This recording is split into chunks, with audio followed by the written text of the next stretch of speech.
Niners!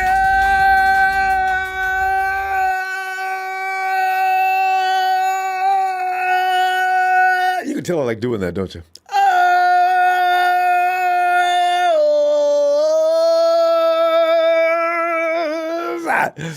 I know, hey, happy Daddy's Day. This is a tradition on Sundays. You know, already ate too much and had fun and just said, you know what? Let me jump on this early. I got to talk 49ers football. This is a condition, a phobia. I probably need medication, red and gold medication. So, fam, we can probably make this quick. In just a few minutes here. We'll probably, because I noticed there's not a lot of attendance here. But, you know, there's only a few more weeks left before it gets real. It's real. And I was noticing an article, Niners of Great Expectation. A large percentage of Niners fans are expecting a high level of play to continue with the San Francisco franchise in the upcoming 2022 season. I know you are, right?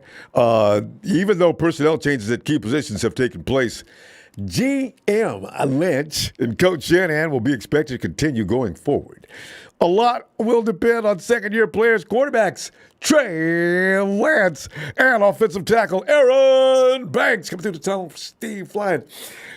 Tonight, after going over the confidence echoed for both Trey Lance and Aaron Banks from Coach Shanahan and T. Williams, we'll pick up the phones for your confidence level in the duo and anything else, Niners, you want to talk about. Hey, but first, big shout out to one of the hardest working men at 49ers webzone, Rohan Chak Rovarthi. Rohan's been busted butt. I'm seeing all these articles, all these food for thought things. I'm sitting there reading. Yeah, Rohan's dead on that one, Jack. So I might interject this, and this, but man, this is like right on target. But concerns about Jimmy G. Now, I'm a Jimmy G fan. I know. But listen, the thing is, I've already explained my position on Jimmy G. I've got no dislike for that guy. I've got no hate. I'm not about to join any haters club or anything like that. Jimmy G brought too much to this club that gave me too much joy and too many shining moments, couple of shots to the top. So, I can hate him. It is time to move on, though. I am concerned with his actually being around now because the fact of the matter is, if we are going to move on, let's go ahead and do it. Let's not make it a lingering, festering situation, because that's only going to cause either some kind of a rift going on between in the locker room, or it's going to stunt Trey's growth. I'm aware of that.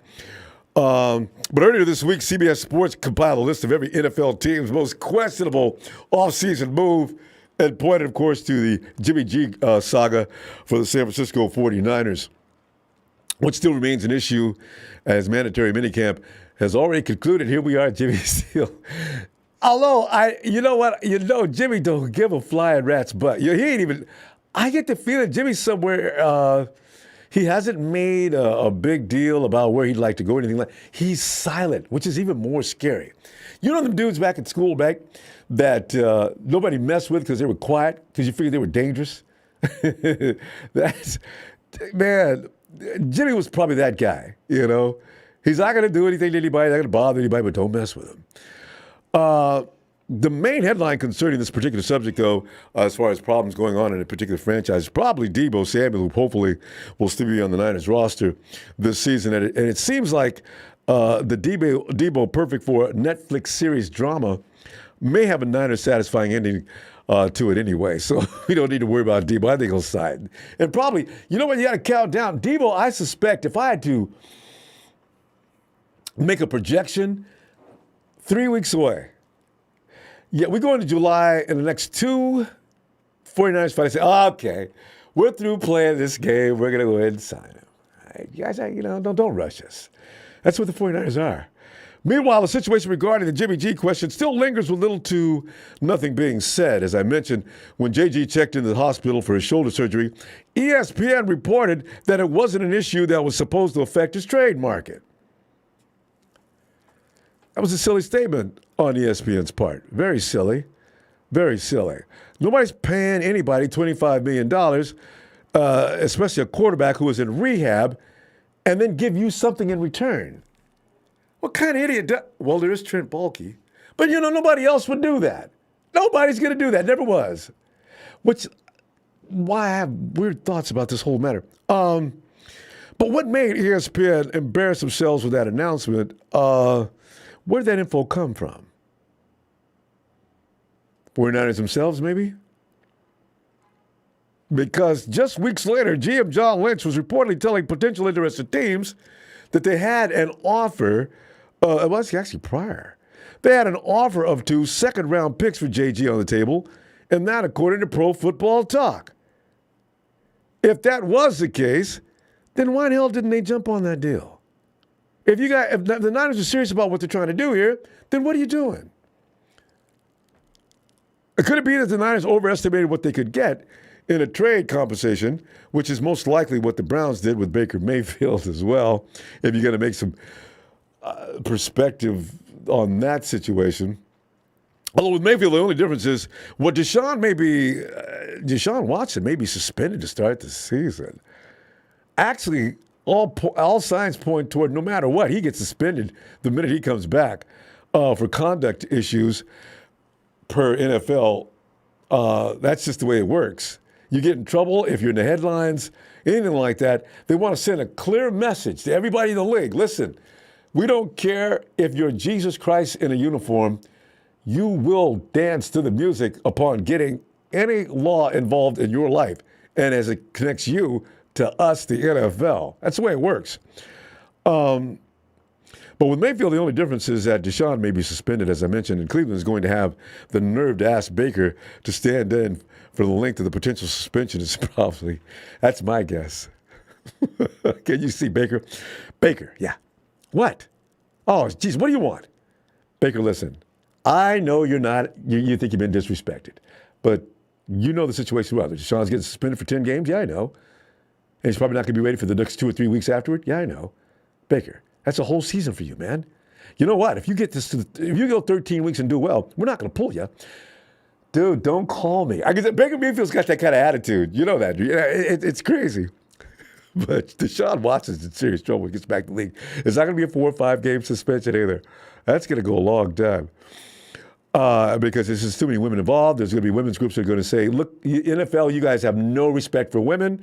And it's a PR nightmare not to suspend them for a lengthy period of time. But that's their problem. Now, as the days go by, towards the beginning of the 2022 season, have you noticed less and less is being said about JG? The conversation is like being avoided, it seems, right? During the offseason, both John Lynch and Shanahan both admitted that JG's shoulder surgery disrupted the Niners' potential plans, causing them to change directions from any trades. Lynch admitted prior to the draft, quote, it never got to that point of a trade offer. See, John Lynch, I'm starting to worry about him. He says one thing, and then he says things that contradict. Does he not keep these things lined up and straight? He says there were certainly the various discussions with different places in terms of how far along, but the surgery certainly threw a wrench in those things. Well, if they did entertain those 2 trades that they said they had on the table, he goes on to say, you adapt and you move forward. Like we said, we like the things that Jimmy brings to the table, and so we're doing what we think is best for our team and for Jimmy by keeping him with us for now, or for right now, end quote. I don't know, fam. I'm just saying. It's weird, isn't it? Meanwhile, JG and his $24.2 million salary for 2022 remain on the roster. Clearly, the focus has shifted toward Trey Lance. So, to your way of thinking, what is really up? And if you want to conjecture that far, I'm just touching on that because it's Sunday. And there's nothing else really to do. But this is just a weird situation. And if you really think about the whole thing and put it all together in your mind, it tends to make different minds go in different directions.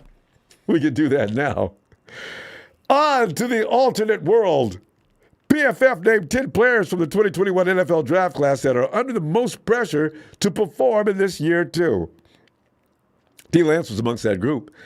TL was once selected 3rd overall in the 2021 NFL draft, played just 179 snaps as a rook. That the Niners moved 3 first-round selections to get TL, maybe why PFF believes he's under pressure in 2022. Normally that is the case, as all those rookies of that class are now been anointed in the league for 1 year and expected to do something at least beyond what they did last year. T. Lance's situation differs from some of the other high selections in the draft, though. T. Lance is in a different situation than the rest of the QBs that had typical rookie seasons because he saw a minimal amount of action on the field. As we all know, Jimmy G stayed relatively healthy for most of the season, surprising to everybody, which led to Lance playing only 179 snaps, including the playoffs, and dropping back to pass 86 times, according to PFF. I wonder if Kyle and company knew Jimmy was going to get hurt, and he did. Did they have this plan, and it just didn't work out that way? In fact, Lance got hurt, the finger, right? And I'm wondering how bad was that finger? How bad was it? Because, they never level with us, not completely. The Niners started the season off as if they were going to platoon the duo of T. Lance, but then shut that down and didn't even elect to use him as a gimmick player for most of the season. And so far, the Niners have been unable or unwilling to trade away JG this offseason, so it would appear. The fact remains that JG is currently potentially standing between Lance and a starting job, and the Niners haven't exactly displayed total confidence in Mrs. Lance's baby boy, Trey. That is a fact. You hear little bits and pieces, but you don't hear any whooping and hollering. Not really. Last year, when the Niners made the move up to number 3 overall and select Lance, JG was already entrenched as a starter, and Kyle Shanahan made that clear that was going to be the case pretty much all season long. Now here in T. Lance's second year, the Niners have placed themselves under pressure to prove that the move was the right move. Now the question is, will Lance be afforded the opportunity to show it? Meanwhile, back in Santa Clara, again, Lance has been nothing short of impressive. According to his teammates and coaches, and even completed 74.6% of his passes during the offseason practices, available to media, according to one Grant Cohn, during the Niners' annual State of the Franchise event earlier this week. Even Coach Shanahan praised T. Lance. Even Coach Shanahan finally said something real positive. He said, while pointing the untapped potential inside of him as he begins his NFL career, Coach Shanahan can be quoted saying, I think the biggest thing on Trey that everyone's got to realize is he is younger. Now, I don't know what that meant. You can take that in any number of ways, right? But he went on to say Trey's got more horsepower inside of him than I think he even knows. Of just what the whole talent, but also what he's made of, how intelligent he is, unquote. After that, we will all get an even closer look at T. Lance during training camp when players will be in pads and 11-on-11s will be conducted. Funny thing is, will Jimmy still be hanging around in the shadows, lurking like a stalker or something? Trey, by the way, isn't alone as a second-year player under pressure. The Niners appear set to take 2 large gambles on the interior of their offensive line as well. Jake Brendel is the favorite to start at center, allowing Alex Max's retirement, while Banks looks set to be trusted to succeed. Laken Tomlinson at left tackle, that is a huge role to fill, huge. He's got to stay on the field, and he's got to be at least effective to some degree. Banks taking over for Tomlinson is, of course, what the Niners drafted him for when they selected him in the round 2 last year. The Niners believe he could be a successful starter in their offense.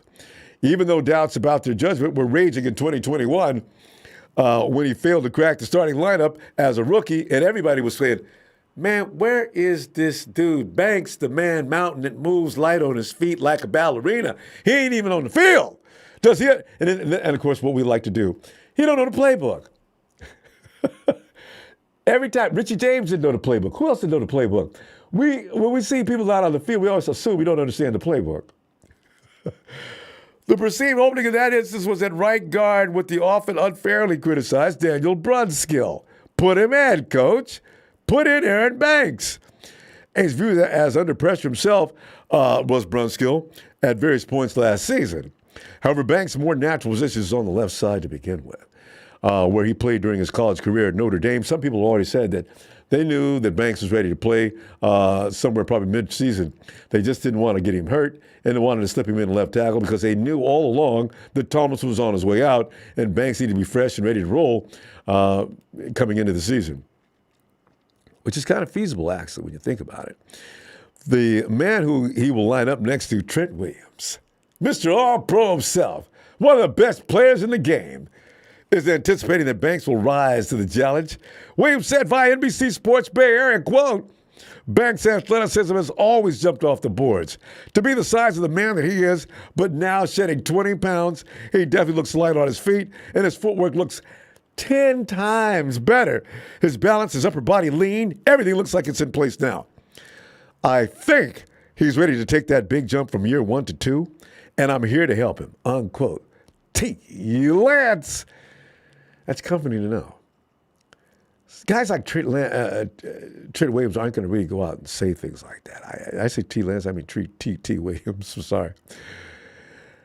But for T. Lance to be successful, the Niners will need Trent Williams' prediction to be on point. Aaron Banks cannot be out there becoming a turnstile. Yeah, I know Trent has the ability to escape, but no. The ability to escape is not going to save you from a leaky offensive line. He's going to have some protection up front. With the T. Lance performance partially contingent on Banks' play, arguably no second-year player outside of Lance is under more pressure than Banks. The both of them together. So you know what? Boy, if we win the trophy next year, they could hold that trophy up together and say, yeah, people wondered if we could handle this, but you know what? Because of Aaron, I was able to do my job, and we got the number 6. See, that's what we all want to see, you know? Man. So, hey, you know.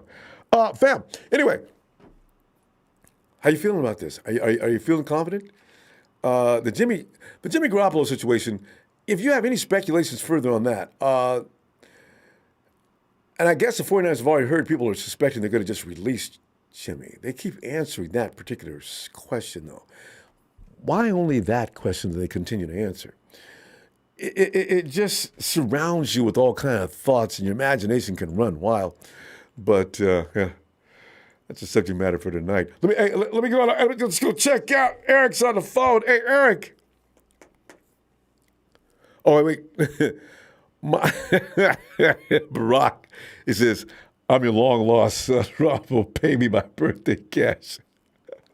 I would name a little poop butt son of mine that too. Ask your mom. I sent it to her last week. Eric, come on in.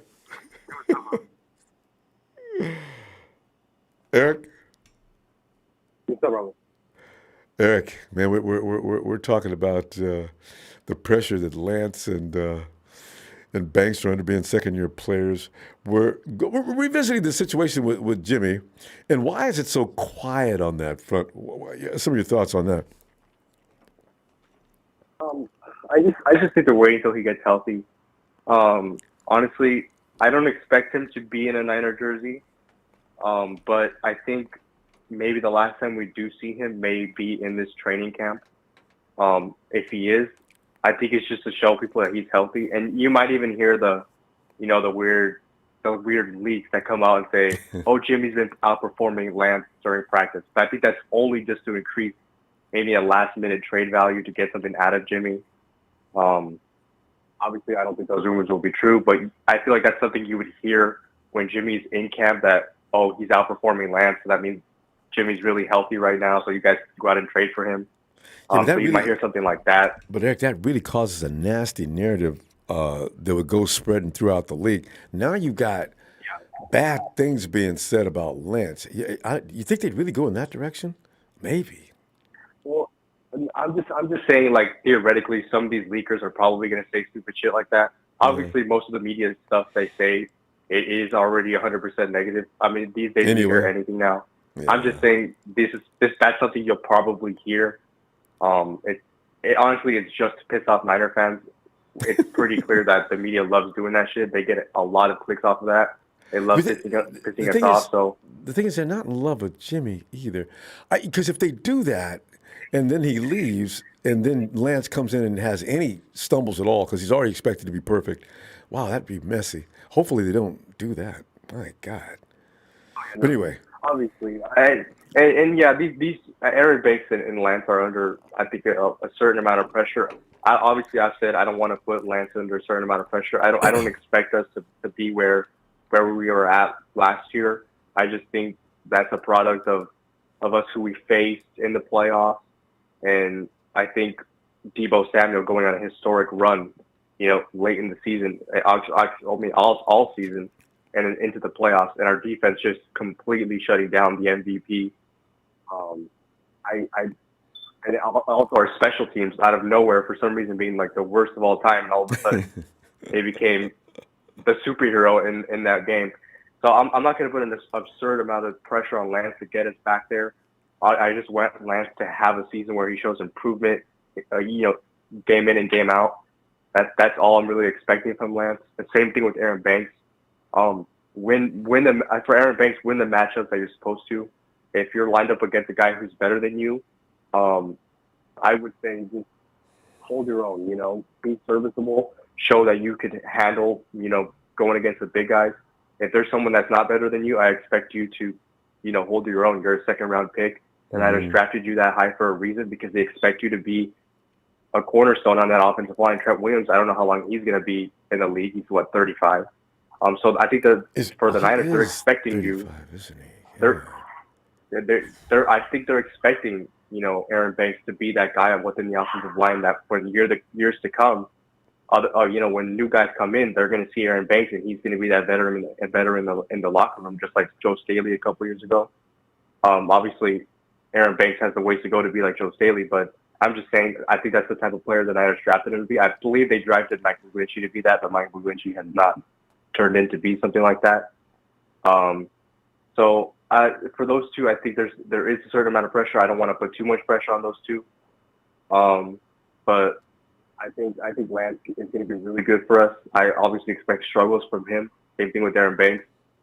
But I think early in the season, the Niners play two really, I would say, easier teams. The Niners should be 3-0 in the beginning of the season. So for Lance, I'm expecting not a hot start, but 3-0 for a rookie to start off. I think the buzz is going to go around. That's excellent. You're going to start to. Yeah, you're going to start to hear it. The media is going to start talking about Lance in a different type of way. I'm not saying he's going to be the MVP conversation, but I'm just saying 3-0 as a rookie, you're going to hear Niners found their guy.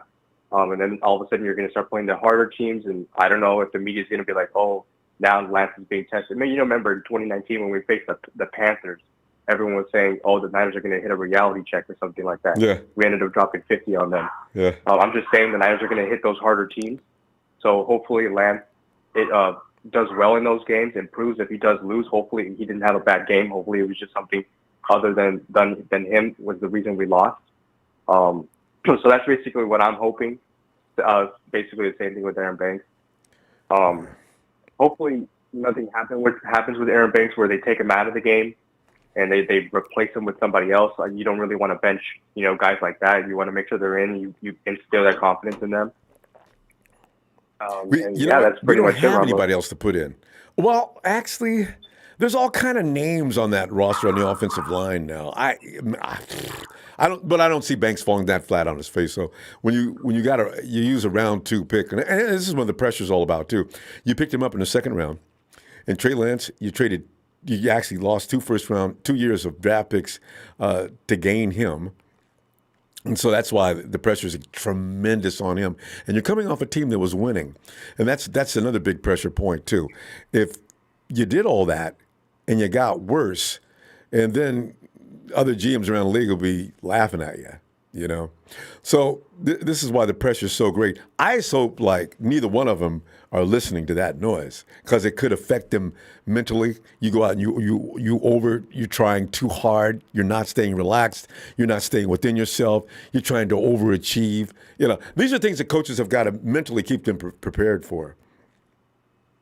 Oh, yeah, and Kyle Shanahan is really good at doing that. He's really good at keeping people, in their place and protecting them. I think that's why he has so much confidence in the offensive line because he knows he's going to draw up plays that protect them. Make sure the quarterback's throwing the ball, really, really fast, and getting, making sure the play's fast. Obviously, that's going to help the offensive line. That's why I don't think that's why he put such an emphasis on that, and why he even said he believes that they can be better. Obviously, and it's so funny.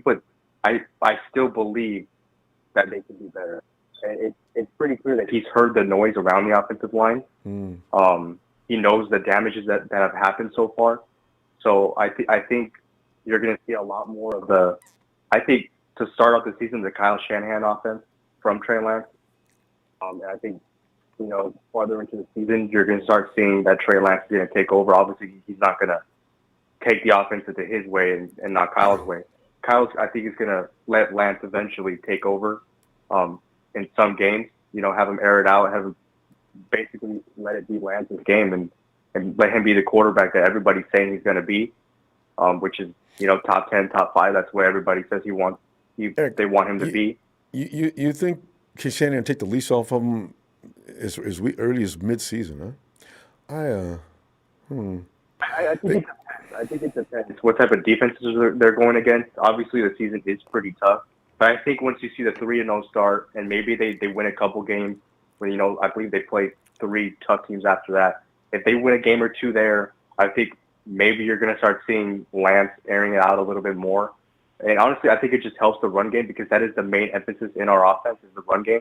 So if the pass game midseason is rolling, I expect the run game to be not, taken out of the offense. I'm saying it's going to be an extra hit, like maybe a Devo sweep is going to be something we don't see, but out of nowhere when it is in the game, it goes for 60 yards for a touchdown like it always does. And you never know, maybe other guys are running like Raymond McLeod, or Brandon Ayuk could run a sweep too. So you expect those guys to out of nowhere run those plays that we won't be seeing, and out of nowhere they just hit for 60, and they're energizing plays. So I think those are ways that the offense can explode once Lance gets moving and gets his rhythm, mid-season. So that's why I expect more down the field throws. Kyle Shanahan's going to get the feel that Lance is performing well in these games, and all of a sudden you'll see the Niners with a really, really good record heading into the stretch where the Niners are going to need to win games to get into the playoffs. I expect them to be a playoff team. I don't know what that record will be. I think I said 10-7 again. So that's because of the championship last year. Don't expect it this year, but if it's 10-7 and they have a good playoff schedule, that'd be a solid start. Yeah, you got to get that. Because that would mean that we still are legit and there's room to grow, because like Kyle said, he's young, lack of experience. If we can just get through this season and let him build a confidence, find out what his strengths are, work on those. I don't see a lot of daring plays, so I really don't. I see, take it easy. Let's get this done. Oh, don't worry about that. We'll fix that. I see that being the case for a while, but hopefully not. Yeah, I think it does have to do a lot with who you play in the playoffs. Last year we played, I would say, some pretty easy teams. Obviously, the records are not safe, but if you look at the Cowboys, they've always had struggles in the playoffs. The same thing with the Packers. And Cowboys always struggle with weak. coaching. Yeah, their divisions are weak. I would say that the only team in the North is the Vikings. Everyone else is dog shit. I think if the Niners get another playoff series like that, they could end up maybe right in the same spot. The Packers choke in the playoffs. The Cowboys just don't have any coaching to do anything. I still don't know why Jerry Jones likes Mike McCarthy. I feel like if you want to win champions, to go out there and go get a good head coach. I don't know why Mike McCarthy's still there. He's not a good coach. He had Aaron Rodgers for most of his career. Then he won a Super Bowl. I don't think that guy's a good coach. And we ended up playing the Rams, which is the second one. I know, and the Rams think that was a fluke. They escaped. They know anyway. But Eric, we're gonna. I'll be back. Actually, no Monday night. I'll be back Tuesday. Looking for you. Okay. Appreciate you, fam. All right. All right. I'll catch you later. All right, Eric. Good night. And there he is. He is Papa Dragon. Somebody. Bob. Happy Papa. Happy Papa Day, Pop. Happy 49ers Father's Day to Ronbo. Thanks, fam. How's Boom and Bam? Are they asleep already? Oh man, they were just spoiling me to death today, man. But they are worn out. There you go. That's exactly what you were looking for. They took care hear me all day, man. They were like, "What do you need, Pop? What do you need? I got it, Pop." Yeah. That's awesome stuff. Because there's no relationship like daddy and his little girls, boy. I tell you, son, he gets one treatment, but daddy's little girl, boy. Because I know. Hey, I'm just thankful to have kids. They could be boys, girls, or whatever. I'm good. Yeah, and that's what it should be too. Just happy. What's going on, Ronbo? I was just sitting back here looking at. There is a lot of pressure. I've been really paying no mind. So, it is what it is. Okay, but they are under a lot of pressure. The fan base is going to go because you still have pockets of people like this, pockets of people like that. Banks didn't play last year. How come? You got Trey coming in. You didn't play him enough last year. And here he comes. If he doesn't do well, there's going to be designations of blame are going to be going nuts unless we have an absolutely kick-ass season. And then they're going to start pointing names. And it gets crazy. So I'm really hoping we don't have a nasty, irritating, biting at each other's season. But what are you thinking? What are you anticipating? In the Jimmy G situation, what is going on with that? Really? All right, well, let's touch base on Jimmy first because that'll be easy and quick. Again, like I've explained before, the Yorks are venture capitalists.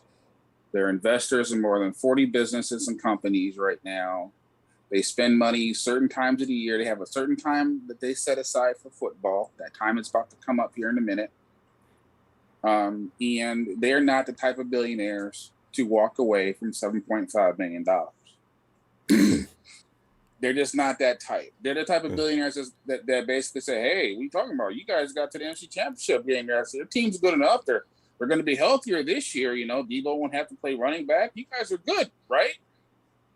You guys got Talanoa Hufanga? What are you talking about? You guys are good. So they're those types. They're the types that don't like to spend money and complain about wasting money. So that being said, you don't hear anything from Jimmy G because Jimmy G stays out of the media. He burned himself real bad with the porn star situation, and it's been radio silence ever since then. He wasn't saying anything before that, though, Pop. Jimmy didn't mean to get caught, but he was stupid going out in public. Wait a second. It didn't look like he was incognito. It wasn't like he was wearing a hoodie and some sunglasses. Well, that's what I'm saying. He's ignorant or naive. Whoa. He's been caught multiple times smooching it up with chicks outside of restaurants and stuff true. like that. I'm just saying in general. So, the type of cat that he is he's not that kind of cat that's going to be trying to talk to people with his thumbs. Yeah. Once he goes, he's gone. He's doing whatever Jimmy does. But Pop, do you get the feeling that Jimmy was always been like that, but forgot who he was by the time he got to San Francisco and was continuing to be Jimmy? Yes. I mean, hey, yo, I'm Jimmy. I look great. Come here, girl. Let me talk to you. I think that he was further molded. He was further molded by, Belichick and Brady. He followed what Brady did, and then he also, with Belichick, you don't really hear too much of anything of players acting out of line or calling up the local Grant Cohn and dropping out of the public. Yeah. We don't hear about that kind of stuff. But see, he's a different kind of coach from a military background. There are certain rules that you abide by, and that's it. You don't hear about holdouts or nothing with New England. Yeah. Okay, now ever. I think, Kyle Shanahan is more like a project manager than he is a head coach. He's not going to sit there and wow you with an incredible speech or give you an intense speech to make you run through a brick wall. Granted, he does get his teammates to play hard for each other. So there's that. So, Jimmy G, I still think I'm sticking to it. I think he's going to wind up back in New England. If he's smart, that's where he should go because, he has a chance because, again, Belichick is about to be 70. They've asked Mac Jones to make some changes. Mac Jones has made those changes. For the first time in his life, he ain't got women hips. Bob, you ever entertained the thought of that $24 million? I really think that is actually the biggest obstacle in all of this.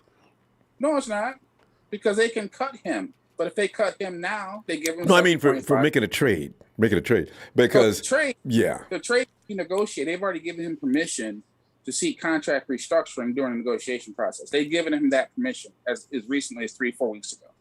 So I was about to say, he's because I hadn't gone. heard anything about that 3 or 4 weeks ago. No. He has been given permission to negotiate a contract. But how do you negotiate a contract with a non-Pro Bowl player who's injury prone but wins a lot of ugly games? How do you sign that? Because you know what the going rate is for quarterbacks, right? The thing is, you probably don't really evaluate how they were won. You just look at the record. And in that case, what would he negotiate as far as the money goes? 3-year deal or something? Not even. I would probably do an incentive Latin 1 year. I would give him like the Nick Foles treatment. He'd get like an incentive Latin 1 year deal. If you can stay healthy. Deal or a 3-year deal that's really 3 1-year deals. But the real question is what kind of compensation? Now, Lamar Jackson looks like he's going to be getting suspended at least a year. Okay, so he'll get suspended a year. And then depending on how these cases go. You're talking about Deshaun Watson, I'm sorry, Deshaun Watson. So Deshaun Watson is going to be getting suspended for a year, right? So the real question is can he keep his nose clean for a year? Can he stop getting the random massages? I don't think so, because I think bro enjoys it. So I think he's still getting massages right now because I don't think he thinks there's anything wrong with it. So I mean, if you've done it that many times, you got these many people coming out. I mean, imagine if one out of the 26 cases finds him responsible. Just one. It's over. Right? So to me, the Cleveland Browns make sense for Jimmy Garoppolo. They want somebody who's an adult. Enter Jimmy Garoppolo. He's good at, Jimmy Garoppolo, quick release, over the middle, play action fake. That's great. So he can definitely make them competitive, but that's an option. But I still think if I'm Jimmy G, I ask for my release and I call Bill Belichick, say, hey, let me come home. I played better for you. And he did play better for Belichick. But when he was playing for Belichick, he was really he looked better than he did with the 49ers. Yeah, 2 different offenses. As I was trying to tell everybody, Belichick even said I wouldn't have used him like that. He does a lot of short, quick passes. He works great for their particular offense, but more importantly, you got to answer to Belichick. And I think for some players, I think he gets the most out of players like Jimmy. Like, I don't think Jimmy would have ever dreamed of romping around with a porn star up under Belichick. It just would. Could you imagine having to go talk to Belichick the next morning about that controversy? Can you imagine a conversation with Belichick? Exactly. Send him a text. I know. I'm leaving. All right. Just don't send me to Cleveland. And Belichick didn't. Remember, because he refused to send Jimmy to Cleveland. That's why I made sure the 49ers took him. Because Cleveland was trying to get him at that time. Yeah. So, I mean, those are the 2 places that make the most sense. But, I can see him getting released too. Because, I mean, really, I think the true tale is that, like I say, a lot of people talk about pressure.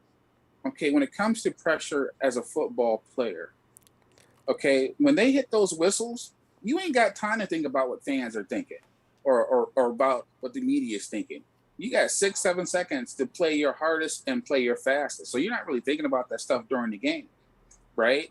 Your job is to have tunnel vision outside of the game, right? So doing what Kinlaw does is the wrong thing to do. He should just take his phones and just get a flip phone and not read nothing because he can't handle it. Debo can't handle it. Debo uses it as fuel, though, so I don't know. Debo is a great player. But the point I'm trying to make is that all the outside pressure, there's no more pressure that a player puts than the pressure they put on themselves to not let themselves down, to not let down their families, because they don't want to have to move again and move the kids and all this other kind of crap. They don't want to let down their coaches because guess what? If you make a coach look bad, your coach loses his job. That's where the real pressure is. It's all those individual inside pressures inside the game that these particular players feel.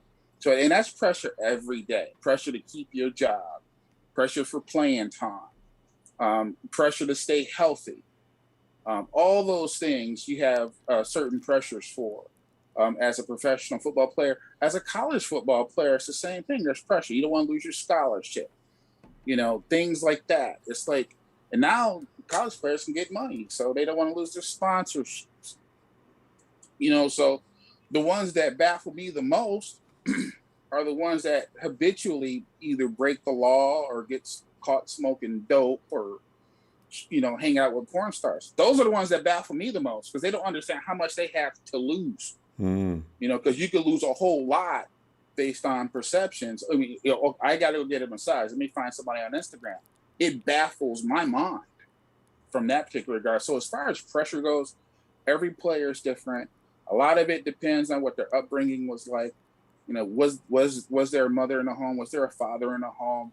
Did the parents teach them the difference between being an ordinary person or what it takes to be a winner? Are they hardworking? Do they have to be told to work harder? Do they have to be told to lose weight? Do they have to be told to gain weight? All those little things. It's like the more you have to tell somebody, let you know how well they were prepared for the moment.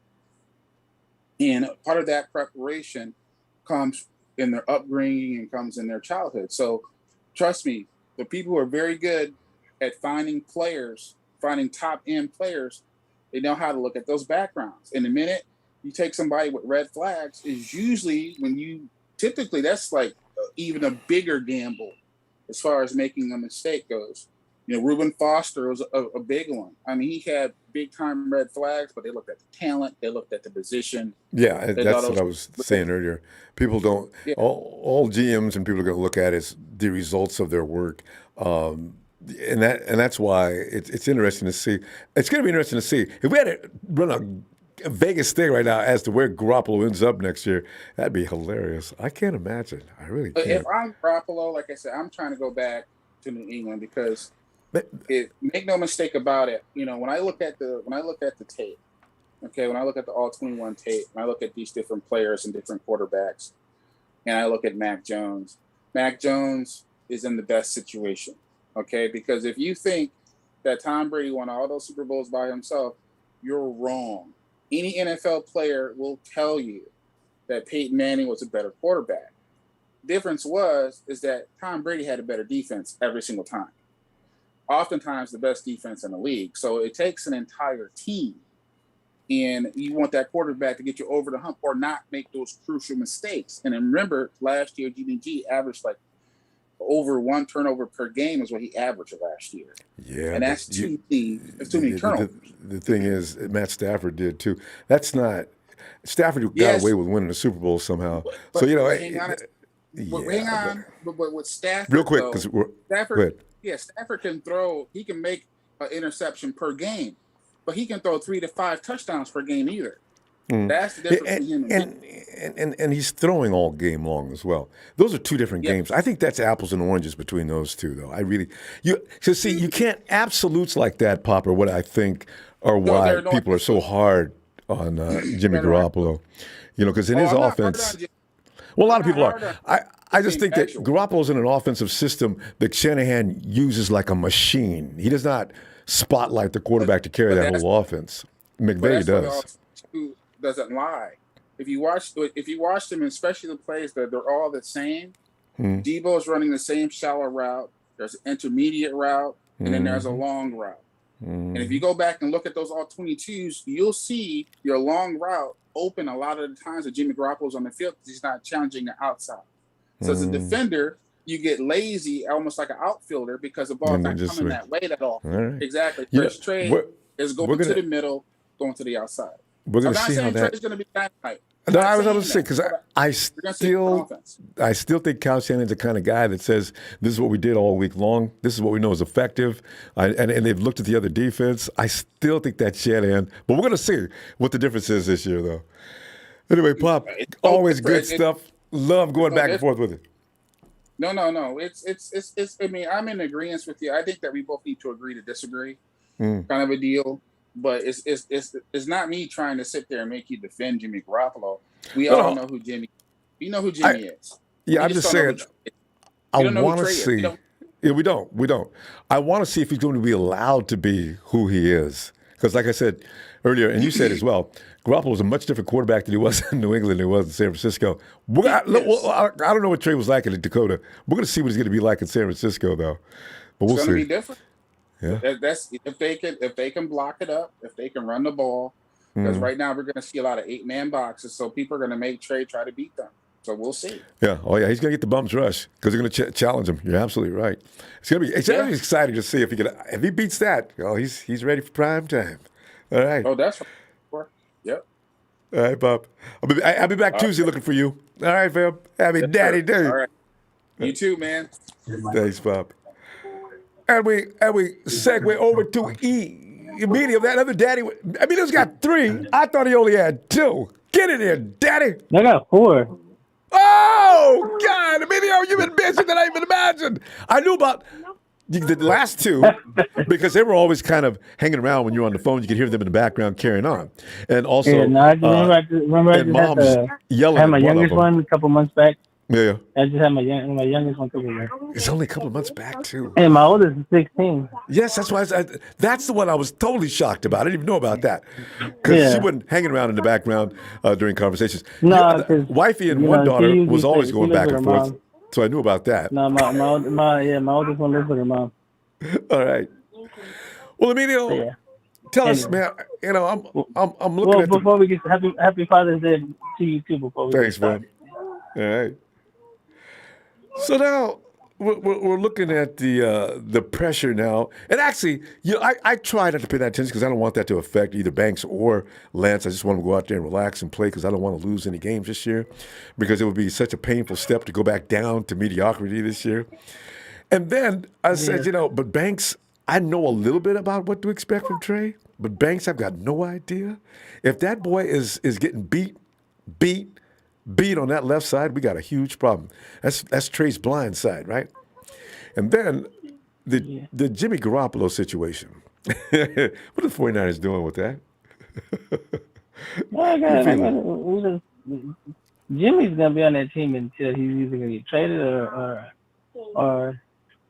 before start of week 1. I don't see him being on the roster by the start of week 1. Like I said, depending on what's going on with the Browns and maybe Carolina still needs a quarterback, or the Texans might need, there's still some options out there. And then you got to look at, like I said, way through pieces. And somebody might get hurt.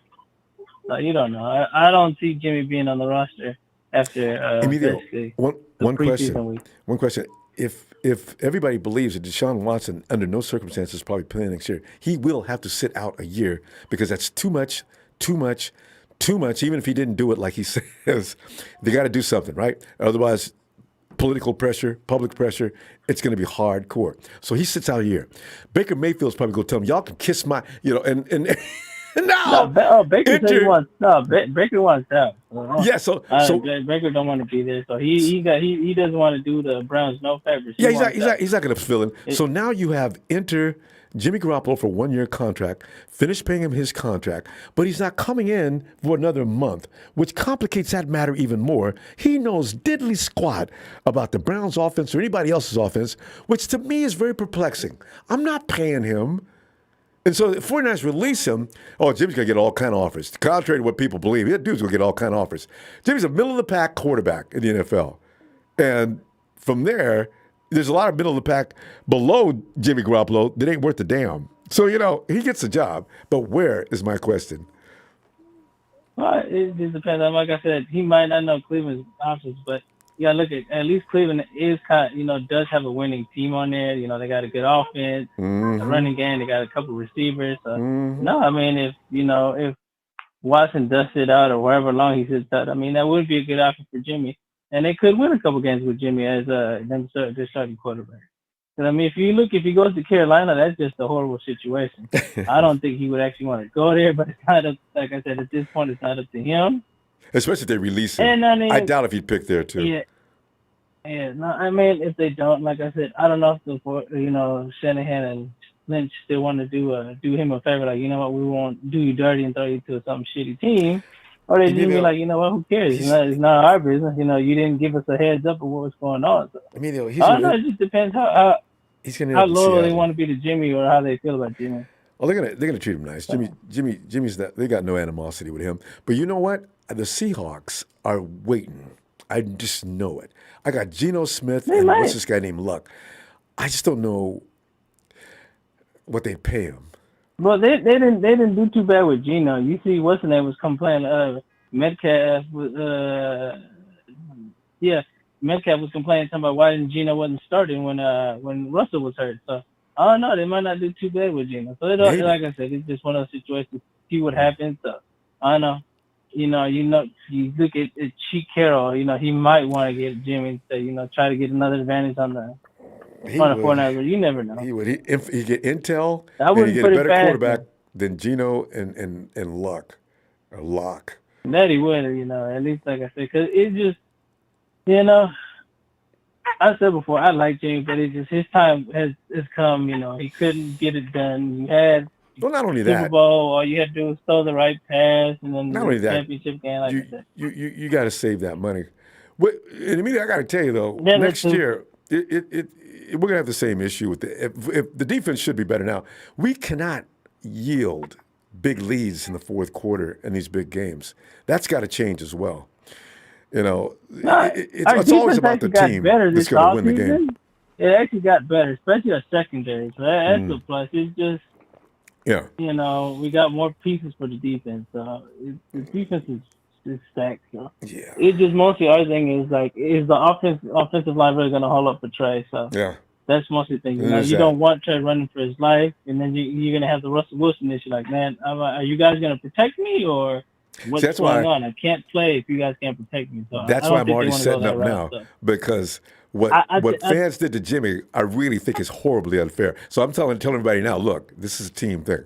If Trey ain't got no protection, don't be expecting no miracles. If we got 10-point lead with 5 minutes or 6 minutes left in this game, and they give it up, that is not all on the quarterback. So that's what I'm saying. This has got to have to be a complete situation. You win those kind of games, the whole team's got to be involved in that. Yeah. No, it just. But then they say some of these linemen were on the second team with Trey, so it might work out for Trey. So they might, they're in sync with Trey, so it might be beneficial to him. That's why they didn't really need to pick up nobody. They're like, we got this guy. So the line should be fine. I mean, according to Shanahan, he says the line is fine. So I know, right? Wait to be seen if it happens. But he always does that, though. But at least the secondary we believe in now. Because, every time we've lost in those big games, the secondary got beat. Somehow they got beat. Every big game. Suddenly, in the fourth quarter, the secondary gets beat. So that's, we got Javarius. Like I said, our defense got better. You got Mosley. There's no reason for him to get beat in the fourth quarter now. None. Because I like Javarius from what I'm seeing of him. Brett is coming back for another year, hopefully. If only. Yeah, Brett's coming back for that another year. So let's see. Yeah. To me, the secondary got better. So it's just, I'm not too worried about the defense and our linebackers and everybody's our linemen. It's just mostly our offense. Mostly just offensive line. So, like I said, I think it's a good thing we're playing the Bears week 1. So, see how that rolls. So it'll be a good start for Trey. But we need to stop with that because you know what? I'm the minute we get comfortable like that is when we get. I tried to stop doing that last year. Well, it's not getting comfortable. It's good. We got a team we can beat with no problem. I'm not saying we're just gonna run through the Bears, but it's a good thing we got a team we can beat on the roster. Especially we got two teams we can beat. We got them and Seattle, so there should be no reason why we shouldn't win them first. We've been lucky the last 2 years. And actually, it's good for Trey. Yeah. The last year we played the Eagles and Lions. So the Lions will start the season. This year should be, like I said, the Bears and Seahawks. So we should come out at least 2-0, and then it's more in the confidence for Trey. So not like it's not. It'd be hard if we played 2 hard teams. Or we started playing the Broncos all of a sudden, and like, man, can't do Broncos this, followed by the Rams. Oh man, or even the Cardinals. I don't know what the Cardinals are gonna do. I have no idea what they're going to look like. They lost some pieces, though. Our thing is, no matter what, we got to worry about. Our thing is trying to beat the Rams, win more games than the Rams. So we could try to win the division. We could win a division. We just got to keep on pace with the Rams, even though they lost a couple players. It's just at this point, they are the Super Bowl defending champs. So if we can take care of them, we got a good shot ourselves trying to go deep in the playoffs. Everybody's going to be after the Rams, though. It's that game where everybody's going to play that. Every team's going to play way above their head and play their best game. Rams have no idea what's coming. Of course, because you want to beat the defending Super Bowl champs. So that when they say they beat them and they're done, I was like, okay, no. We going places now. We ain't got to worry about them no more. Oh, that's going to be crazy. So, but you got Aaron Banks. And you got Trey. The spotlight's going to be on him, whether anybody says so or not. It's going to be on him because of the fact that, as I said, the 49ers just came out of a situation where they weren't losing games, but now you got two replacements, and Laken Tomlinson was doing a great job. I don't know, Jimmy's. Everybody's going to say Jimmy sucks, but they were still winning. So now, if you lose, nobody's going to care about that. They're just going to say, well. I still say I don't see how the scenario Jimmy just sucks. I mean, he wasn't the best quarterback we've had, and he wasn't the worst quarterback we've had on this team. No, but he still got the brunt of the blame for any non-successes. Well, it's like I said, it was just his issue. Sometimes he'd always have his mistakes. He was always know he was good for one interception or throwing the ball where he shouldn't have thrown it. So he had to admit sometimes he couldn't get the ball deep enough. But I'm like. Like I said, I have no hate towards Jimmy. Like I said, he got us to the Super Bowl. He did what he did. He did the same thing Kaepernick did. Got us to the Super Bowl, NFC Championship. We lost them ball. Okay, I'm like, it is what it is. You just can't always expect your quarterback to get you and win you a ring. I mean, it'd be nice. I mean, that's Aaron Rodgers. Drew Brees. That too. So he got his one ring and he can't get back. We keep beating him in the playoffs. So. And it's just every time he beats us, he's happy. But the only time he beats us is during the regular season. He can't do it in the playoffs. So all that winning he does against us don't mean nothing. Beat us in the playoffs and then talk. Kurt. He's getting older while our team is still getting younger at the same time.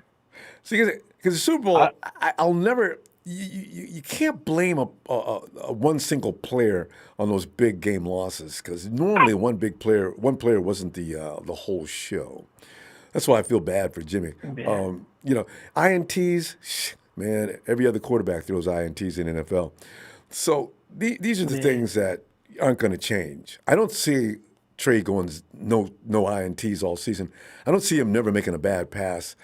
If we're looking for that to stop, it's going to be a disappointment. Hey, man, not one quarterback. Mahomes throws interceptions. Brady throws interceptions. You cannot not go. I mean, I get why they were mad at Jimmy, he would throw more interceptions than touchdowns. I get it. I mean, at least all the good quarterbacks are at least good.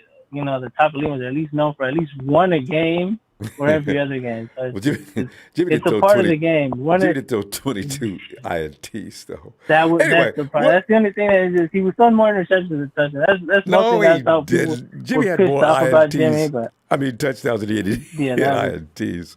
But we'll find out. We're gonna see. I'm curious to see though, as a fan reaction next year, if they'll be tolerant of any mistakes. I'm gonna be sitting there. I'm gonna laugh and say, you know what? I saw this coming. I told y'all, you need to stop it. The team is what's losing and winning those games. Quarterback plays his role, but he ain't the whole story. But we'll see. Yeah.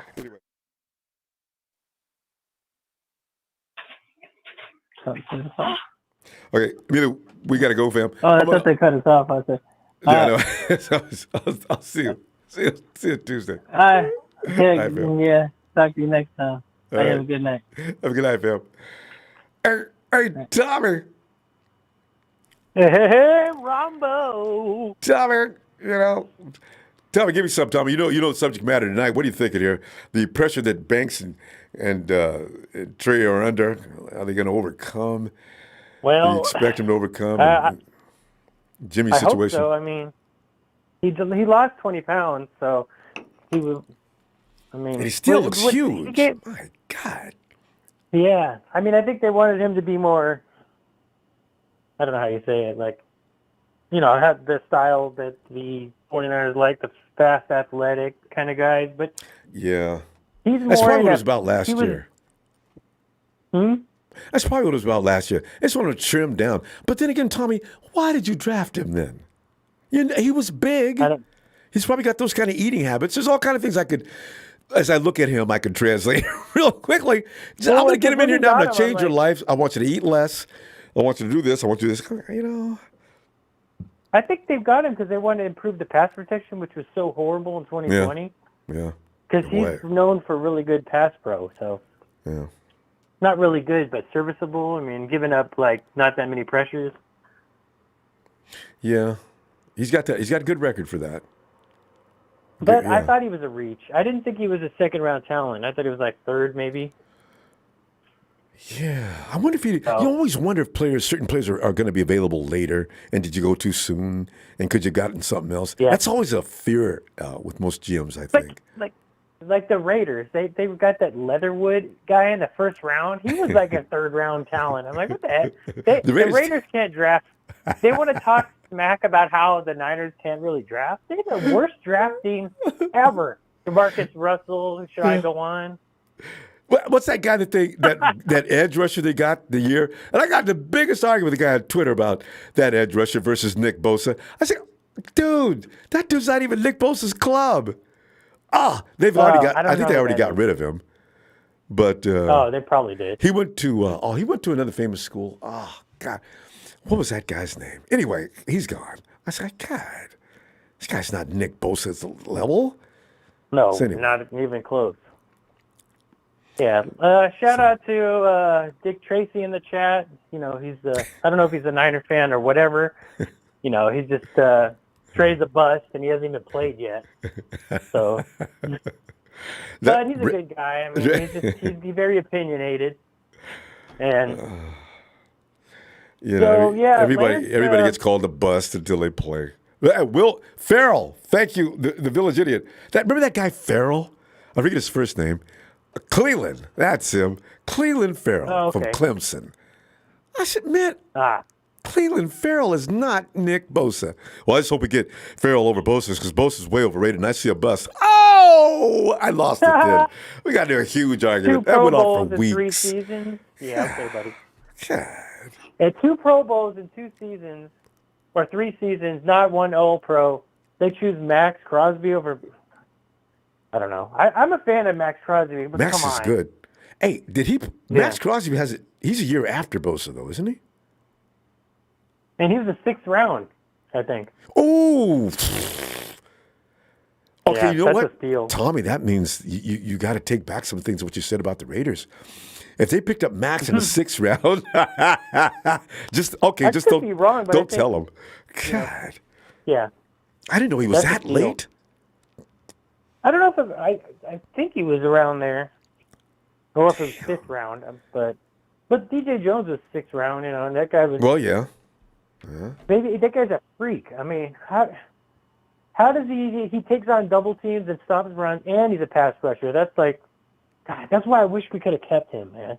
I know I'm going on a tangent here, but no, you let it out, let it all out. I have the same feeling. I was worried about Jones for the last 2 seasons because I thought the Niners were going to somehow let him go. Oh yeah, we got so lucky. Because without DJ Jones, we wouldn't have won that the Green Bay game. I don't think. Hey, actually, I think we would have won the Super Bowl had DJ Jones been there. You know how they started running towards the end of the game, the Chiefs, and took that game completely out of reach? Oh, yeah. Yeah. So, you know, Jones is good. Well, and he can't wait. He circled his calendar to play against us. Oh, no. Yeah, that's going to be a lot. That's the Broncos, right? Yeah. Yeah. People are picking them to get the wild card. I'm picking them to win the division. But some are picking the Chargers to win. I have no idea. I'm thinking Denver's going to win. I don't either, but you can't take the Chiefs out of it, Tommy. Hey, that's what they do. Yeah, true. Without Tyreek Hill, I don't know. Hey, right. They got a couple more speedsters, and they picked up another wide receiver with talent, too. Well, that's a tough division. I'm not even going to try to pick. Tommy, I'll go with you for right now. Okay? Russell Wilson and the Broncos. Wow. I know. I mean, they got a better O-line. I mean, the reason why Seattle was garbage, that O-line was just the worst in history, I think. Besides the Bengals. But the Bengals made the Super Bowl with a crap O-line. But didn't speaking the of Chargers O-lines, I'm picked just up? on the Banks conversation. I'm just like, I'm really nervous about this O-line. But Everybody is. Kyle's not. who's going to play right guard? Oh, Brunskill, huh? Yeah. Yeah. Unless he gets beat out by I mean, some of the there's some newbies. continuity there. There is some continuity there. You know, But right I tackle. mean, with that O-line, Oh, yeah, I Jimmy forgot, G would Mike. be. Yeah, Mike McGlinchey. Well, this is his make or break year. Because if he doesn't play well, he's gone. Yes, yeah, this is fifth-year option. Has been picked up. Speaking of, why didn't they pick up Josh Jacobs for fifth-year option? I have what? That makes no sense. Wait, who? Josh Jacobs for the Raiders? Oh, I have no idea. There's cap casualties all over the league, though. If Jacobs was on the Niners, he'd have 2,000 yards rushing. Wait a minute. He's a running back? Isn't or he? pass rusher? This name. No, the running back. Running back. Didn't he come out of Alabama? I think so. Yeah, we never had him. He was No, tearing if up. we did. If we did, he'd have 2,000 Oh, yards. we did. Yeah. No, you're right. Jacobs was tearing ass when he was there. I He know. got hurt, I think. But I have no idea what's up with that. I didn't know they cut him.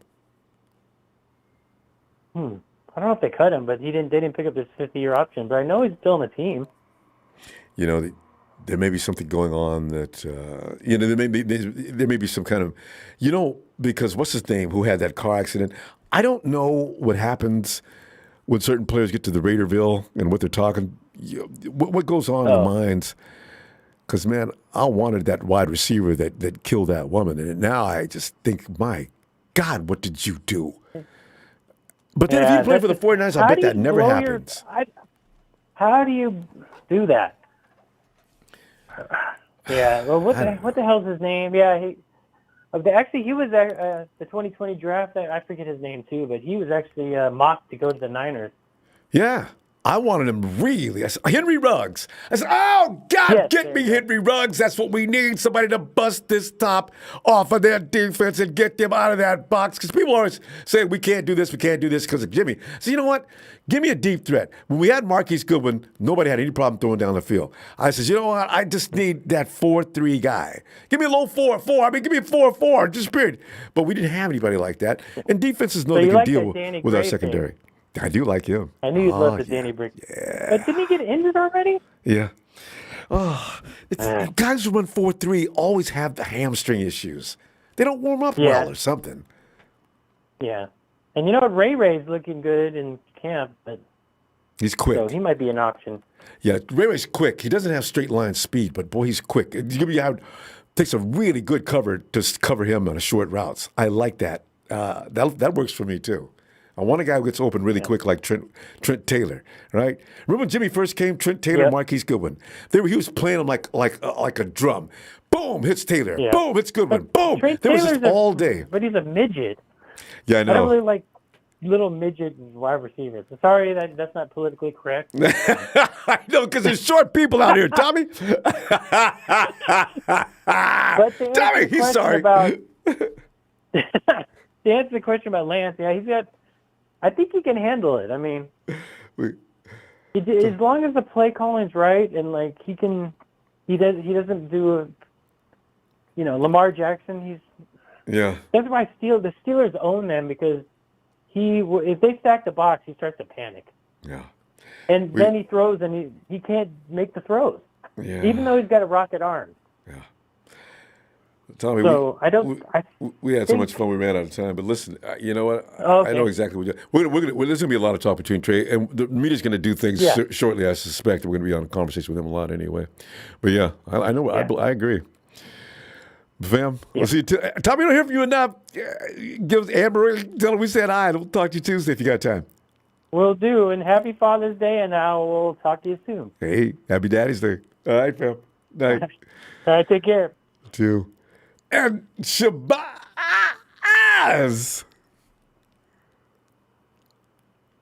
Ronbo. Shabazz,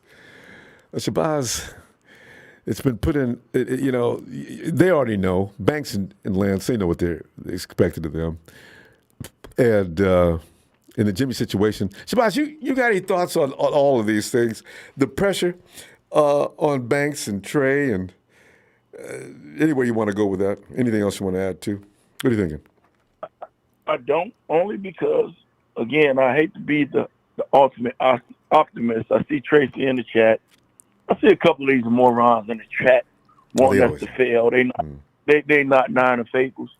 These boys has been in Shanahan system a year. Banks has slimmed down. Trey has slimmed down. That run game is going to go on point. Trey was never fat, was he? Maybe he did. He probably got that grown man strength going. All right, because Trey's only 21. He had the little baby fat face when he came in. I think he's probably.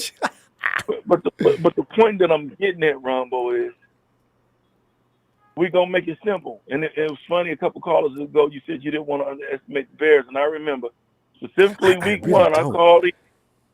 And I said, guys, don't take the Lions lightly. And everybody looked at me and was like, what's wrong with your boss? Yeah. And we had to stick straight with that win. Man. And I called back in. Yeah, didn't I dodge that? Well, it's week one. So week one, everybody's record is 0-0. Everybody's going off a everybody's fired up, you know. And anything can happen, but I think we win those first two games, like everybody said. Well, we should. You know, I mean, when you look at us on paper, we should. You know, but like we had to fight our ass off in Detroit because for some reason, fourth quarter, we can't catch the ball, and famous people like George Kittle are out there muffing onside. I said, what? No, he didn't. And and weird things happen in week one. Funny about week one, I remember all the haters and naysayers. Last year, the Mac Jones lovers, the Justin Fields lovers, the lovers of the kid Wilson, and yeah. Do you know who threw the first touchdown of the rookie class of that rookie class? You know, Trey Lance, baby. Trey Lance threw the first touchdown of that rookie class. Hey. First drive down on the field. Shabazz, do you remember, did all those other famous names from other teams, did they all lose in their first week? They did, didn't they? They did. Yeah. They all did. They did. So, keep up with the stuff, Mm-hmm. Here's the one thing that nobody talk about when they talk about everything else. All his mechanics, all his finger, all he throws a wobbly ball. Nobody talks about how he is a student of the game, how he's constantly learning, how Shanahan loved him out of everybody because not only when Frank Gore said Trey was your man, that his ability to recall information, his ability to make adjustments on the field, his ability to call out his own protection. This guy is very intelligent, but they don't want to talk about that. And I'm going to just get this to the nitty-gritty, Rumble. I usually don't play no racial issues. I think so with a lot of people don't like that idea. Because maybe he's just not smart enough. Well, he's going to show everybody he's smart enough to play the position. And if a Super Bowl win isn't good enough, and for him to get us to the NFC Championship and people call him a bust, then like what you said, that's just insane. Because I admit, I was one of those people that was just so hard on Jimmy. Because when Jimmy came, and he came from Belichick's system, and he came from up under Brady, and we won those last 5 games of that year before he got injured the next year. I was just so like, all right, we've got our guy. Let's go to the Super Bowl. And maybe we wasn't fair to Jimmy, including me, everybody. We just wasn't fair. It wasn't fair, But we're past that. But what you're not going to do with the kid that is in his second year, basically a rookie, try to throw him under the bus if he wins 11 games. And I think there's a lot of people out there that will really try to say if the 49ers won 11 games, he's a bust. That's a great season. That's a great season, Ronbo. So let's start with the underling. I agree. This is why I've always been against that kind of rhetoric. I just won't. I can't accept it. I will not join it. And people get mad at me because, Rumble, man, you just like delusional, you this and that. I say, you know what? I'm just looking at it for real, man. You go get on this man, seeing what happened. You was watching the game, but yet you put the spotlight on the quarterback. That's why I said, you know what? I'm probably going to be Trey's biggest defender next year because this is the way I think. Don't tell me that the quarterback is the only guy involved in that loss when I'm watching several other things that took place during the course of that game that helped alter that game. I don't mind saying you distribute the blame, but don't spotlight any one guy. That's not what happened. And Shabazz, if you played the game, you know that's the case. You know? Oh, yeah. I definitely played the game. Mm-hmm. And it is a team effort. And everybody, it was collective effort. You think about the NFC Championship, our whole momentum dropped when Jacoby dropped that pick. If he catches that pick and return that pick, we win that game. Yep. We win that game. If we get a field goal, you don't let them get the ball back, and they scored almost within the next 2 to 3 minutes. They scored. Twice. Yeah. So I'm not worried about the Rams. I'm not worried about whether the kid wins the Super Bowl or not. My success is based in if this kid wins 11 games, they got us slated for 9. I got 12. I got 12 and 5. Period. Well, we play 17, right? Mm-hmm. So help me out. I think 12 wins. What, 4 or 5 losses? That would be an outstanding season. Because the team's going through somewhat of a transition. You had certain persons moving, and so there's got to be something they got to transition to. And if that can be done, and you can still win 12 games, if anybody starts going after Trey, they need to be horsewhipped because that was not easy. That's the same. And I think what Ryan is going to do with both them safeties, I think he'll make it a still hybrid package. If I'm him, I leave Tavarius. If Tavarius is healthy and he's back to full strength, I leave Tavarius. I keep forgetting about him. And I keep Hufanga in the box because Hufanga he's good down there. He's a ball master. So I keep him in the box. So I would kind of play that hybrid 3 safety where you keep Ward there, you keep Moore, and I would keep Hufanga roaming the box so he can blitz anytime as a linebacker, and he can catch any of those running backs or tight ends out the backfield because I don't think, me personally, watching Hufanga, I don't know how much he's improved. I don't think he's good as a deep safety. I think he's a hybrid. I just think so. The thing about Hufanga is he says the game slowed down for him. I like that. He's improved. I'll bet he has. I would bet on it right now. He said the game has slowed down for him. Yeah, he says he feel like the game has slowed down, and I imagine it was fast for him last year. Most rookies after looking at the collegiate level ball, and then all of a sudden you're in the NFL, and all them best of the best are out there running around. That's got to be frightening, even for the best athletes. Yeah. Oh my God. Yeah. Well, anything you're a lot better at anything. Your second year, everything as a rookie fresh seems a little harder. So you need to look at it more than one time for yourself to get good at it. So we will see, but I just see the 49ers going to the NFC Championship. Now, will we make it past the NFC Championship? And Levi, I don't know, Ronbo, because you said something, and I think about that Chiefs Super Bowl. Man, they held Nick the whole game, man. We talked about this. Referees went blind. They held him the whole game. And we know the NFL, just like every sporting league, has its agenda. And I honestly think the NFL agenda this year is they want Bills Cowboys. I think we're better than the Cowboys, but I got a strange feeling they're going to Levi. God, that would bother me to see the Cowboys all in that position. But I tell you what, Ron, it wouldn't bother me to watch them lose. Yeah, I watched the Boston Celtics lose the championship.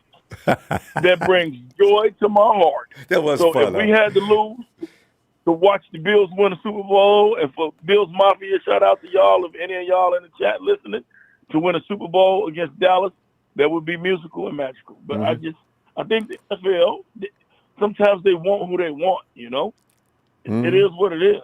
Yeah. We just ain't been on ever in my life.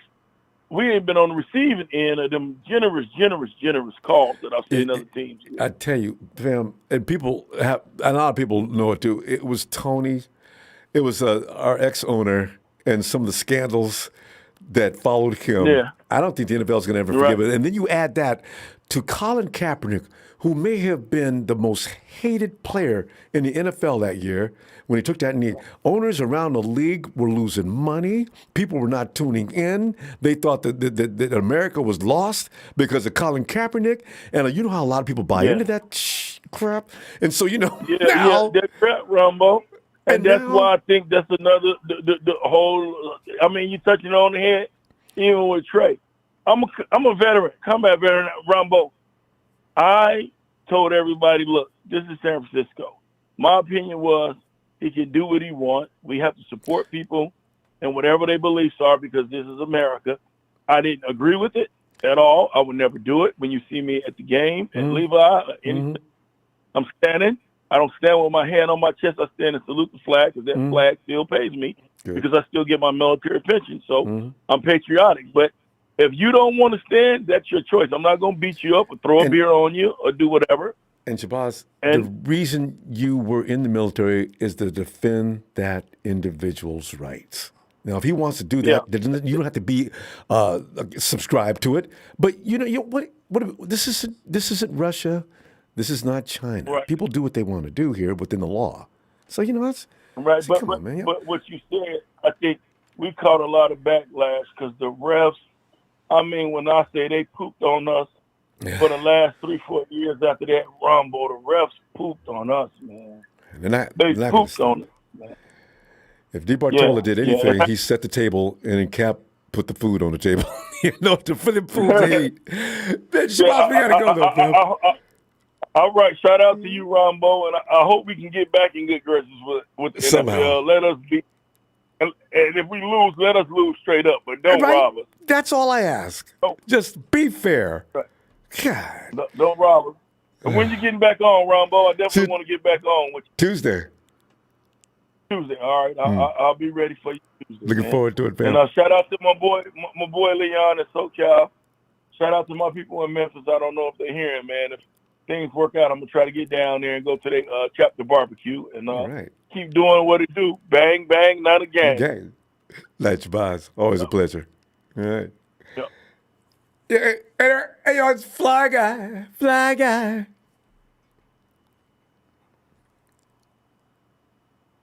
Ronbo. Fly Guy, it's always fun to hear from you on these topics. You always have a spin unlike anybody else. It's always interesting. Fly Guy, you got Aaron Banks. You got Trey Lance. These guys are in their second year, coming into a team that was winning. And so nobody wants to see us start to lose. They are under an incredible amount of pressure, even though it's not talked about a lot. And then you got the Jimmy G situation, of which you've already actually talked about. As wine hell Niners, are you leaving that potential locker room disaster on the roster, knowing that if Kyle keeps saying things like, well, no, if we're unable to trade Jimmy Garoppolo, we expect him to compete. Kyle, what are you trying to? It's like I heard that stuff. Don't start no poop. There won't be no poop. In other words, what is he doing? And then he turns around and says what he says. And John Lynch, well, we had 2 offers on the table for Jimmy. So there are things in play. And then later on he says, no, the talks never reached any level where we were able to do anything. I said, John, why are you saying these things? You're confusing people. What are your thoughts on these things? The way I see it is this, because this is how I look at it.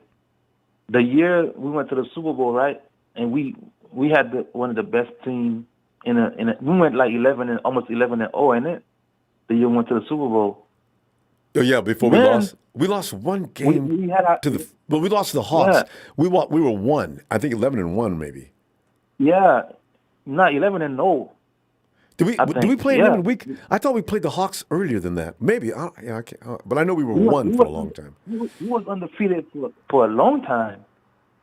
We lost to the Hawks. We lost to the Lamar Jackson and company, and we lost somehow to the Falcons that year. Oh, late in the season? Yeah. You may be right. I can't remember. Remember, we was 11-0. We never lost. We was undefeated. Okay. But this is what I was saying. Like, sometimes you get your confidence so high, it's like, and you end up doing bad. Like, just like the next year, we was all saying, "Oh, next year we're gonna win it. We're gonna win it. It's over. We got the best team." And we didn't revenge make the tour. playoffs. I know. We coming back. This year, we got to look at it the same way. We can't pretend like, well, we draft Drake Jackson. We got the best draft this year. Yeah, we can be good, but other teams had draft too. Remember? Yeah. It's gonna be a tough season. It's not like it's gonna be a walk in the park. Oh, 49ers just go 11-0. It's gonna be a fight. People don't understand that. Sometimes we put ourselves too high, and then when the season starts, we just figure out that we can't win that one game. So we got to look at it both ways, not just, oh, we got this guy, we got this guy, we got Lance, we got Debo. We don't know what's going to happen. Yeah, that's true. That's how it is. The best team end up being sometimes the worst team. It's like Shabazz says, and there's actually Bryant Culp and I, we have not decided that this is the year we just beat up on the Hawks. We were supposed to beat them up last year, and taking the Bears game one, everybody we gonna beat the Bears butt all the way. And I kind of feel good about the Bears game, but I ain't gonna get crazy like I used to. Because every time I got crazy about a game, we either narrowly won or got beat. I quit. I ain't hollering nothing else no more. That's what I was saying. God. And the year we went to the championship game, we almost didn't even make the playoffs to the last run of the season where we caught fire. It's like we don't know what's gonna happen. I really did think it was over too for a while. I wouldn't say it, but we was 3-5, right? Yeah. Yeah, it was like almost out of the playoffs. Yeah. So we had to keep winning maybe 2 to 3 straight. And then the Rams, I remember the Rams came to town, and all of a sudden we got well. Rams! We got fire. Like, we was catching fire then. But it can be a fun season. It can be not so fun. So we got to see. So that's why they play the game. You feel me? Yeah. Feel you. Sure so do. We don't know what team we're gonna have. Let's not overreact, put ourselves too high, and be like, "Oh, we got the best." In the defense, what I see in the defense too, I don't think Jimmy Ward should be playing free safety. Where you want to put him? I'll put him maybe in a strong safety, like closer to the line, like closer to. He's too light. I mean, he can play up there, but you know. He's physical though. He don't miss no tackle. That's why I say a strong safety, because in the free safety, we need some speed back there, Ronbo. Anybody that can run down the ball. Jimmy Ward can run down the ball. You got to know how to You got Tavares back there. What are you going to do with Hufanga, though? He ain't put nothing in me yet. I can't jump on this bandwagon because he had one fumble that was next to him in the playoffs. That's all he did. Yeah. Yeah, I'm saying he ain't did nothing yet for me to be like, Funga. Everybody say Funga. You got to show me who you are first. I'm not just going to jump like Funga. So, like, you got Talanoa Hufanga, you got George Odom, special teams, you got Jimmy, you got Tavares Ward. So you basically got 4 safeties there. I say the fastest guy on the field, let him play free safety. That's what we missing too. Well, that would we don't have Tavares. nobody to run down any receiver. Like for us, when the ball's in the air, if we beat. There's safety that'll run it down and intercept the ball because they're so fast. Well, you know who we just got rid of that we'll let go? The fastest guy out of all them guys, it was actually Kwasi T. Kwasi can fly, but he's gone. Remember the in the Super Bowl, right? When Mahomes threw that long pass, if they missed that pass, we win the Super Bowl. But the ball did hang in the air a little bit, Ronbo. Look at it. I can't look at it no more. I can't stand it. That was a big moonshine, and you're right. That ball went up and touched the moon and came back down. One of them Russell Wilson shots. Man, trust me. If Deion Sanders was back there, he would have ran it down and caught it. Yeah. Ward was not. He didn't have that speed to run it down. You feel me? Yeah, I know. And Jimmy already mentioned earlier or later after the game, yeah, they ran that play 3 times. And I Jimmy, you what? I was livid. They ran that play 3 times. And you didn't make an adjustment on that 3rd time? What the hell? And you and Robert Sala. What the hell was y'all thinking? You should have actually got together on that and made a plan. Oh, man. He's a good player, but now we want speed back there. We want speed. You feel me? Like, but put him in the strong safety. The defense will look decent, and hopefully Ward and Verrett start. And we got a lot of corners that's going to be on the bench. Good corners that's not getting playing time. Most probably won't see playing time. You know, because Ambry Thomas is hella fast. Yeah. Tavares is hella fast. We got speed back there. Verrett, do you know Verrett was clocked at 22 miles an hour during a workout last year? I didn't even know he could move like that. But he ain't playing right now, and I don't know how far along he's healed up. So I don't know. So you don't think he's gonna start? I don't know. They're not saying much. They're just saying that they signed him to a 1-year deal, and if I hear he's starting next to Javarius Ward, I'm gonna lose it. I'm gonna be delighted. I ain't gonna be able to stand myself. Oh God, is he ready to play? Oh, we got 2 very solid corners now. You know, and you got J-Dub. That's a veteran backfield. I know you. Talanoa will still be in front, but he ain't. I think I trust him actually. But you might put Tavares Ward up front and let Talanoa platoon with him. I don't know. And I don't think Jamaica Hasty make the team this year too. No, he's gonna have it. It's gonna be hard. Maybe. Listen, Flacco, you know he beat out Trent Sermon last year, though. Sermon better bring some stuff this year. I don't know. You know. How many running back you will go in the season with? Like, don't they 3? go with like 2 running backs? 3? I'm keeping 3 on the roster and 3 in the bank. I'm keeping 3 on the practice squad. I'm keeping 3 on the. We go through them like tissue. Oh. Who are you keeping?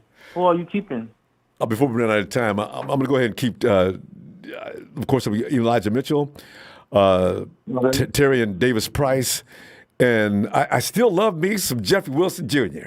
You know, otherwise, yeah. So, yeah, that's same players I would have kept right there because I want to see Jamaica make state in the team. I'm not letting him go though. He can put on. I'm putting him on the practice squad in case. Flacco, we got to go though. Yeah. I'll see you Tuesday, okay? Okay. All right, Phil. Have a good night. Hey, Howard. What's up, big dog? Take the chain off him. Howard, man, we're sitting up here looking at the pressure that I didn't want to even, you know, I was thinking about it earlier, and then somebody finally did an article on it. I said, you know, Trey is under pressure, yeah, but so is Aaron Banks. Aaron can't come out there after Laken Tomlinson, the Iron Man of the NFL, has left us. And first of all, he's got to play. Tomlinson wasn't fantastic, but he was steady. He was consistent. You know, him and Trent Williams was a good tandem over there. If Trent has a hold Aaron Banks' hand, and meanwhile Trey's getting blasted from the left side, and people saying Aaron Banks is going to have to catch up with Trent Williams. And meanwhile, Trent Williams is carrying more than his share of the work over there. Now, as soon as we hear that, we're going to know we're in trouble. So, you know, I'm a little concerned about that. And we still have to win at least 10 games next year for the critics not to come after Trey next year. You know that, right? I already know. Yeah. You already know they're waiting. They're waiting to just destroy this kid like he deserved it or something. It's like, come on, man. Like, he's a kid. 21 years still old. Learning. 2 games under his still belt. Learning. Yeah. The patience is not going to be there. So Kyle's got his work cut out for him to put this kid in place, or put him in position to win. Defensive, if you was a DC, what would you do to Trey Howard? What was your first plan of attack? Against him? Yeah. Do not play man to man. You man defense. I'm telling that defense. I'm pinning the ears back. Y'all, welcome him to the NFL. You know, that's what they're going to do. They're going to send the kitchen. They're not gonna. One thing I would say, they not gonna. Nobody, if they're smart, they should not play man to man on him. On Trey, man defense. Well, they can play zone, but I'm saying the front line defense is where they're going to try to capitalize on trying to deal with Trey. Don't let him get started. Don't let him run. Confuse him. Make it look like the world is collapsing around him immediately on every snap. Because Trey's got to still learn to process in NFL. They didn't give him enough snaps last year to do that. So they're going to come after him with everything they got until he makes them get up off of him. How long that will take is the question. Yeah, of course. I think he'll be fine, man. I know a lot of people are they're anxious, they're nervous for him and everything, with the offensive line and all that, the makeshift and all that. I mean, you gotta give these guys a chance, man. Mm-hmm. You guys had like a year to gear up and, get where I feel like the coaches feel comfortable they're at and they're ready to go. I don't think Kyle will just put anybody out there just because. Hopefully. But you know what? He's going to get no training better. There's no better training for that front line rush than what we got in camp right now. You just can't hit him. But just let him see what's coming up, and he'll adjust. I got a feeling that'll be the better training he's going to get. Ain't a lot of teams in the NFL got a better frontline pass rush than the 49ers. Pretty much. It's like you're really having real practice. This is not like this ain't the Jacksonville Jaguars defense or Houston. You know what I'm saying? It's like you're not going against a bunch of mediocre guys. Damn right. Or guys who aren't going to be on, who ain't going to make a splash. You're dealing with Bosa, you're dealing with Armstead, you're dealing with Jake Jackson and Ebukam and all these guys. You got Fred Warner, you got Dre Greenlaw, you got Kyle Shanahan. You got the Dooms. I mean, you got the defense from hell out there. They just got to you can't make contact, but you got to bring the heat. Just so he'll know. Yeah. And I'm sure they're going to do that too, because of course they're going to not want to get their ass kicked by other defenses. I mean, I'm sorry, by other offensive players who have a mobile quarterback. Yep. We've been susceptible to that for the last few years. Yep. The Josh Allen and all that, the Jalen Hurts. We finally got better, even though. Dak Prescott. And don't forget the worst one, Kirk. I mean, that small person over in Arizona. Oh, I hate playing against him. I heard he played him almost as bad as I hated playing. Lamar Jackson is just insane to try to stop. But, man, I did not know what was going to happen in Arizona. He's small and fast. Oh, my God. Oh, that's tough. Yeah, he's definitely a slippery little runt, man. Like, can you guys just grab him, please? We got him here before last, though. We maimed him. Had his leg was damn near broke. He couldn't play against the Rams the next week. Who was that got him? Was that K1? I think it was K1, yeah. K1 destroyed him. K1 tried to kill him. Yeah, he came in flying. Woo! He tried to juke him, and K1 was like, nope, come here.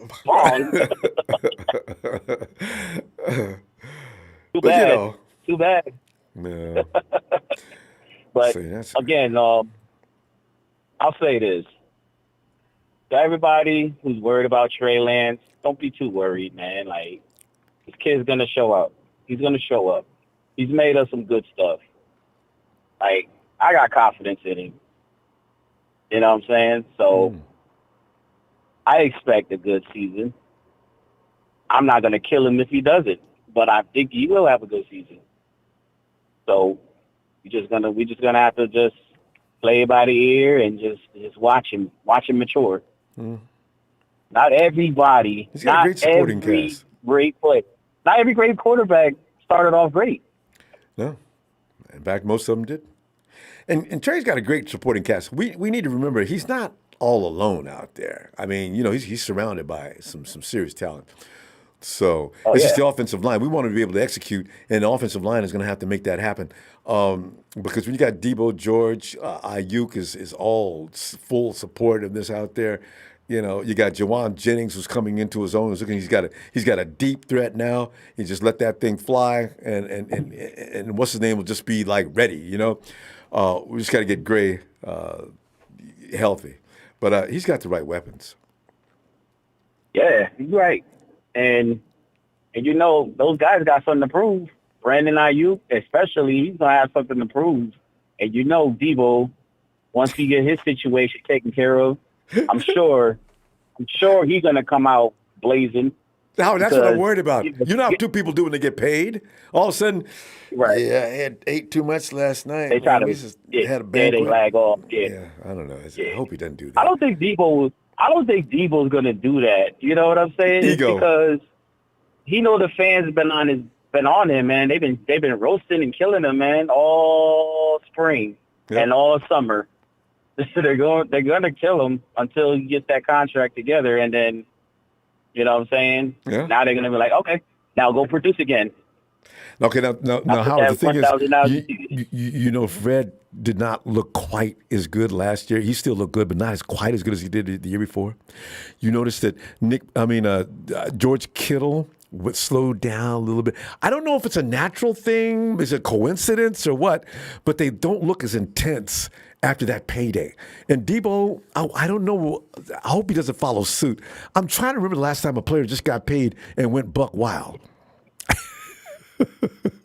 I mean, Josh Allen had a crazy year too. He just got paid last year. Yeah, that's true.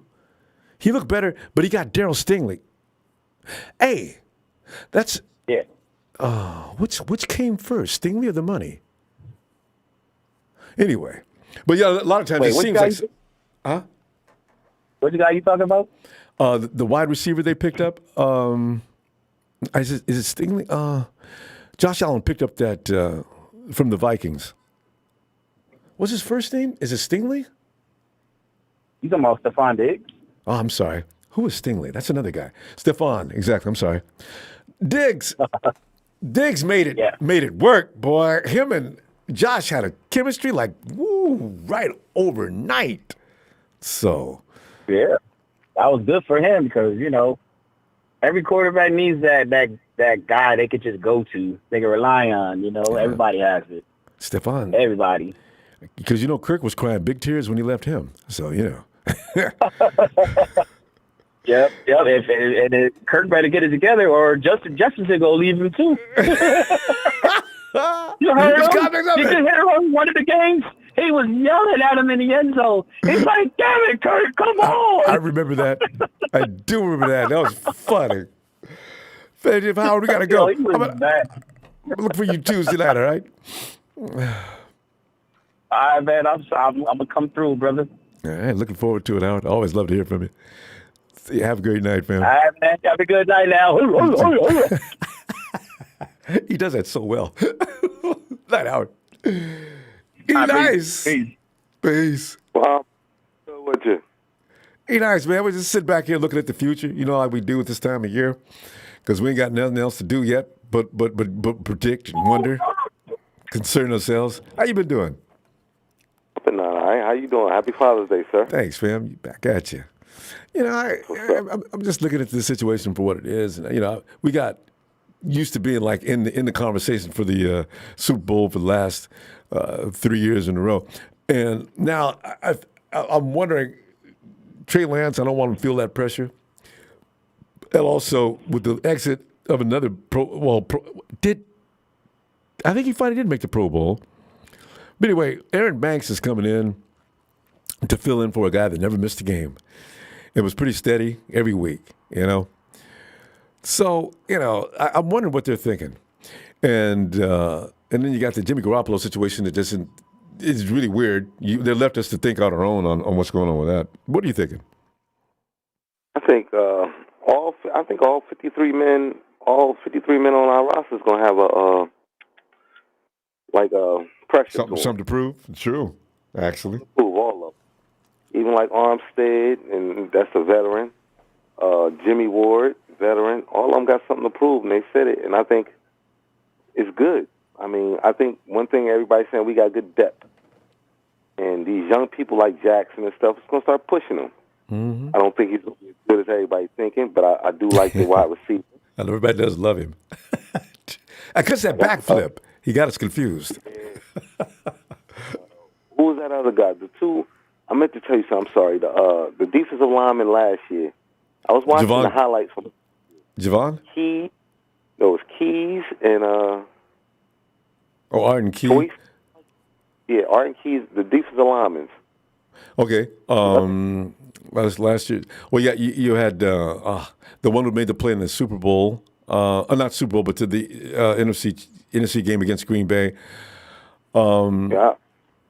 A couple of them, like Arden. Ebicom. You got Ebicom. There's another one, isn't there? Yeah, they did so good. So that's why I said it's going to push Jackson back a little bit. That, like you said, our line is going to be, like everybody's saying, the best in the NFL, I think. Our linebacker is going to be real good. Depth is unreal. Yeah, because every guy out there could actually possibly potentially start. Nick Most is not even in that conversation. Nick's on the other side. Ain't no question about him. It's on the other side. Who's going to beat out who? It's going to be epic. It's going to be a couple of them like fighting for that. So that's why I said each position is going to have a. Well, I'm scared, like y'all saying, and I want to. If an offensive lineman get hurt, who's going to be that? Like if a Banks do get hurt, who's going to be Banks? It's a scary thought. Oh, and Minahu is what we're thinking of. Were you thinking about Minahu when we talk about defensive linemen? But yeah, the offensive line, there's no the five guys up in front, they have to stay healthy. Because we start platooning on that offensive line, Like if, say, Trent Williams get hurt and we put Jalen Moore over there, now we got Jalen Moore and that rookie, Aaron Banks on the left. Oh, Lord have mercy. That's what I'm kind of worried about. Like, I think Trey is going to make our offensive line a little better because he is a mobile quarterback. It's going to be a season. Like, I think I love you. Like I said, I'm Niner Nation all day. And I wanted to not get on somebody, but just somebody on the chat had, Trey Lance is a bust. Everybody that's every show's people write that. Yeah, usually Rams fans. That's what I was saying. I bet you he's not Niners, so I wanted to say that out loud. I bet you're not a Niner Nation.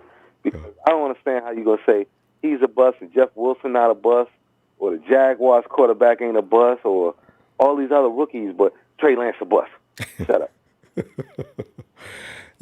If you've been reading long enough, it gets crazy. I mean, it really does. We get people from other chats, and some 49er fans feel the same, but mostly it's outside.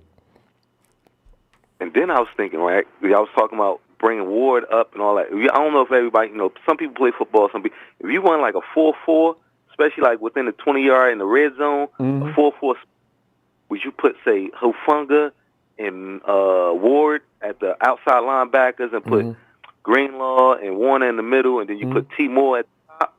That could be a nice little lineup. Hey, you came up with a package. I like it. Because now you got coverage right where you need it, the kind of coverage you need, because you got the hard hitters up front, so anything gets past them. Yeah, I like that, actually. And then, like, I love Verrett, but I don't know if Verrett should be starting this year. I know you're on a one-year contract, but I like that. Ward look. I don't know if you've seen the highlights of the 49ers. They had practice when Jimmy Ward was talking about, Hufanga, them two is the best tandem, but they had more of the highlights. Yeah. Where that the new guy, the new corner, he's tall. He's tall. He's taller than Javarius?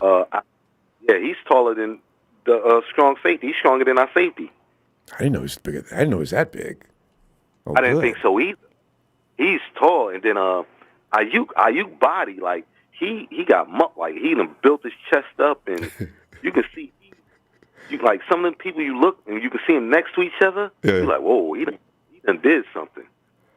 Good. So Ayuk, real bodily, his body looked great. He worked out last year, and some people thought that may have been why he may have been a little slowed down at the beginning of the season. But you know what? After a couple of years of that kind of training, he should be used to the added weight and be able to move. Actually, should help him to be that strong. So yes, and So I mean, I seen a couple of things. So it was I think it was a tight end who did something good too. But it was a couple of things. But because we got a couple of new name tight ends too. Because I don't know so who they are. I haven't watched a lot of footage of practice yet. There was a wide receiver called Murphy or something like that too. It was Hey. a lot. Somebody talked about him last week. I forgot what school he went to. Still did some things in my mind. Even on kickoffs and special teams Sherfield did last year, he was like the dude. I'm like, damn, Sherfield, you doing some money. Like, he earned a spot. He stayed on the team. This year just got, I don't know. He did something, but I like when I seen him play, and then like I don't want to mess the guy name up. Simba, somebody like that. Oh, the speech to the special teams guy, the return kicks and punts. Some of them guys did real good, so I was like, I can't wait. Like I only want the best for us, of course. So and Jimmy, like you said, Jimmy did good. I don't want everybody to beat on Jimmy. Jimmy don't look like he's going to be a bad teammate. Jimmy don't look like he's going to be a bad locker room presence. But I do think, you know what I was thinking? I know I did oh my God, I know I'm going to mess you up. I was doing Madden, right? So I was playing Madden, and Trey Lance got hurt. And I had to put Jimmy in, and Jimmy played the 3 playoff games I had to play, and he won. And I said, wouldn't that be a great scenario the way he, had to, sit out, and he was, healing up. Then he came, got to the playoffs, did good, and then got traded. You know what I'm trying to say? Yeah, and manages to not get hurt. Because the fact of the matter is, Jimmy could beat the Rams in his sleep. If he's not, the hand ain't gone and the shoulder ain't gone, the Rams know they weren't going to win that game. As it was, they won by 3 points with a crippled Trent Williams. That's why I can't give the Rams no love on that championship game. They got away. Then again, I want more year with the Super Bowl. I thought, I was mad at Shanahan because I think like I said, everything is 53 minutes. I mean, even more than 53 men on our rosters, on the people who's on the field. We got the coaches. Everybody accounts to something. Mm-hmm. So when we did that Super Bowl run, I was mad because when we was going against Kansas City, we did the 2 passes in a row. We did a run, we made 6 yards, and then 2 plays after that we did passes. Mm-hmm. Shanahan did call, I ain't gonna say the right plays, but I seen Kittle open. Yeah, everybody's seen that. Yeah, he could have got the ball. He was open. And which is surprising because Jimmy that year, especially that year, leaned on Kittle all the time. Why? In that particular moment, didn't you just go with your gut, Jimmy? Forget what Kyle said. Go to George. He's straight money, and you know it. I was about when I seen that, I was like maybe because I'm a running guy, and I think we got a running team, and I want Sherman to do better. I haven't heard nothing about it, but I'm wishing and praying for Sherman to do much better. I don't know about Hasty. He's a fast guy, but I seen him get tackled with the one-arm tackles too much. Because he's too light. Great balance, though. But he's like... Yeah, but when he get hit... That jump step, I love watching him do that. But that's why they went ahead and got Terrion Davis-Price. They went and got him a moose that can run. And you got Elijah Mitchell. So they got a thunder and lightning now. And they're going to see what they can do with that. But I still like Wolf. I do too. TDP up. What? Wolf Sherman showed me wrong. You got my vote. Sherman to step up because they need to step up, not just put the rookie in there. What happened to the guys we had last year? I want them to step up because this is supposed to be progression. Mm-hmm. That's right. Like I said, 9 and 8. It's all about reps. Yeah, all about reps. And Trey's might not be. Like I said, I think we will go to 11-5, 10-6. I think he's gonna have his ups and downs, like every quarterback. So let's just ride. Like if everybody who's Niner Nation, step up and say Niner Nation. If you're not, get the fuck off the channel. remember, fam. It's Niner Empire. We got rid of that nation because that's below us. We eat nations up and make them part of the empire. enslavement. All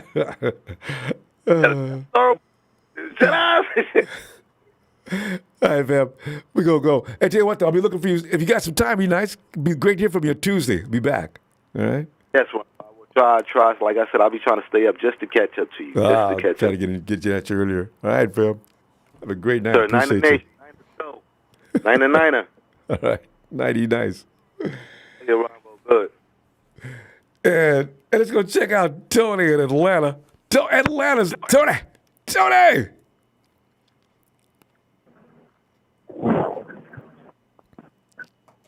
Ronbo, how you doing? Tony, doing all right. Happy Daddy's Day. You know, I didn't think. Actually, I'm surprised that everybody's like calling in. I said, you know what? Ain't nobody. People either going to see their father or they got kids seeing them or something. You know, so I don't know what we're gonna do here today. So, but it's fun because you know I never get tired of talking football. You know, my dream is to have a whole episode to get on Stephen A. Smith. Boy, I said, Stephen, man, boy, I've been trying to get at you for years, boy. He would tear me up, I know, but boy, I'd be fighting. God, he thinks he ain't never told no lie. We talked about the Cowboys, and we all on the same page with that. I know that's the problem there. We be buddies in. God, he kills me with that. In fact, I find myself agreeing with him on a lot of things lately, though. So it's pretty funny, including the Warriors. Yeah. He's going to see now. or just softening up, because he used to be just pissing everybody off. Now, you know, he makes sense a lot. I look at him as being comical. Him, like the guys in the chat. And you see, Ready to Go says that I'm 70 years old. I ain't even close to that. You know why Ready to Go says things like that? He can't believe that there's that much knowledge out there available that he didn't know about. Ready to Go is so underinformed by so many things. Oh my God. Yeah. He won't even look at the history's right there for him to look at. But you know?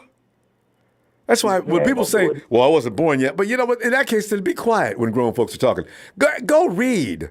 Or learn something. Stop just interjecting with things you don't know anything about what you're talking about. You know, when you said it, you didn't know what you was talking about. You know? Rudy hollered at me earlier. I said, hey, what's up, Rudy?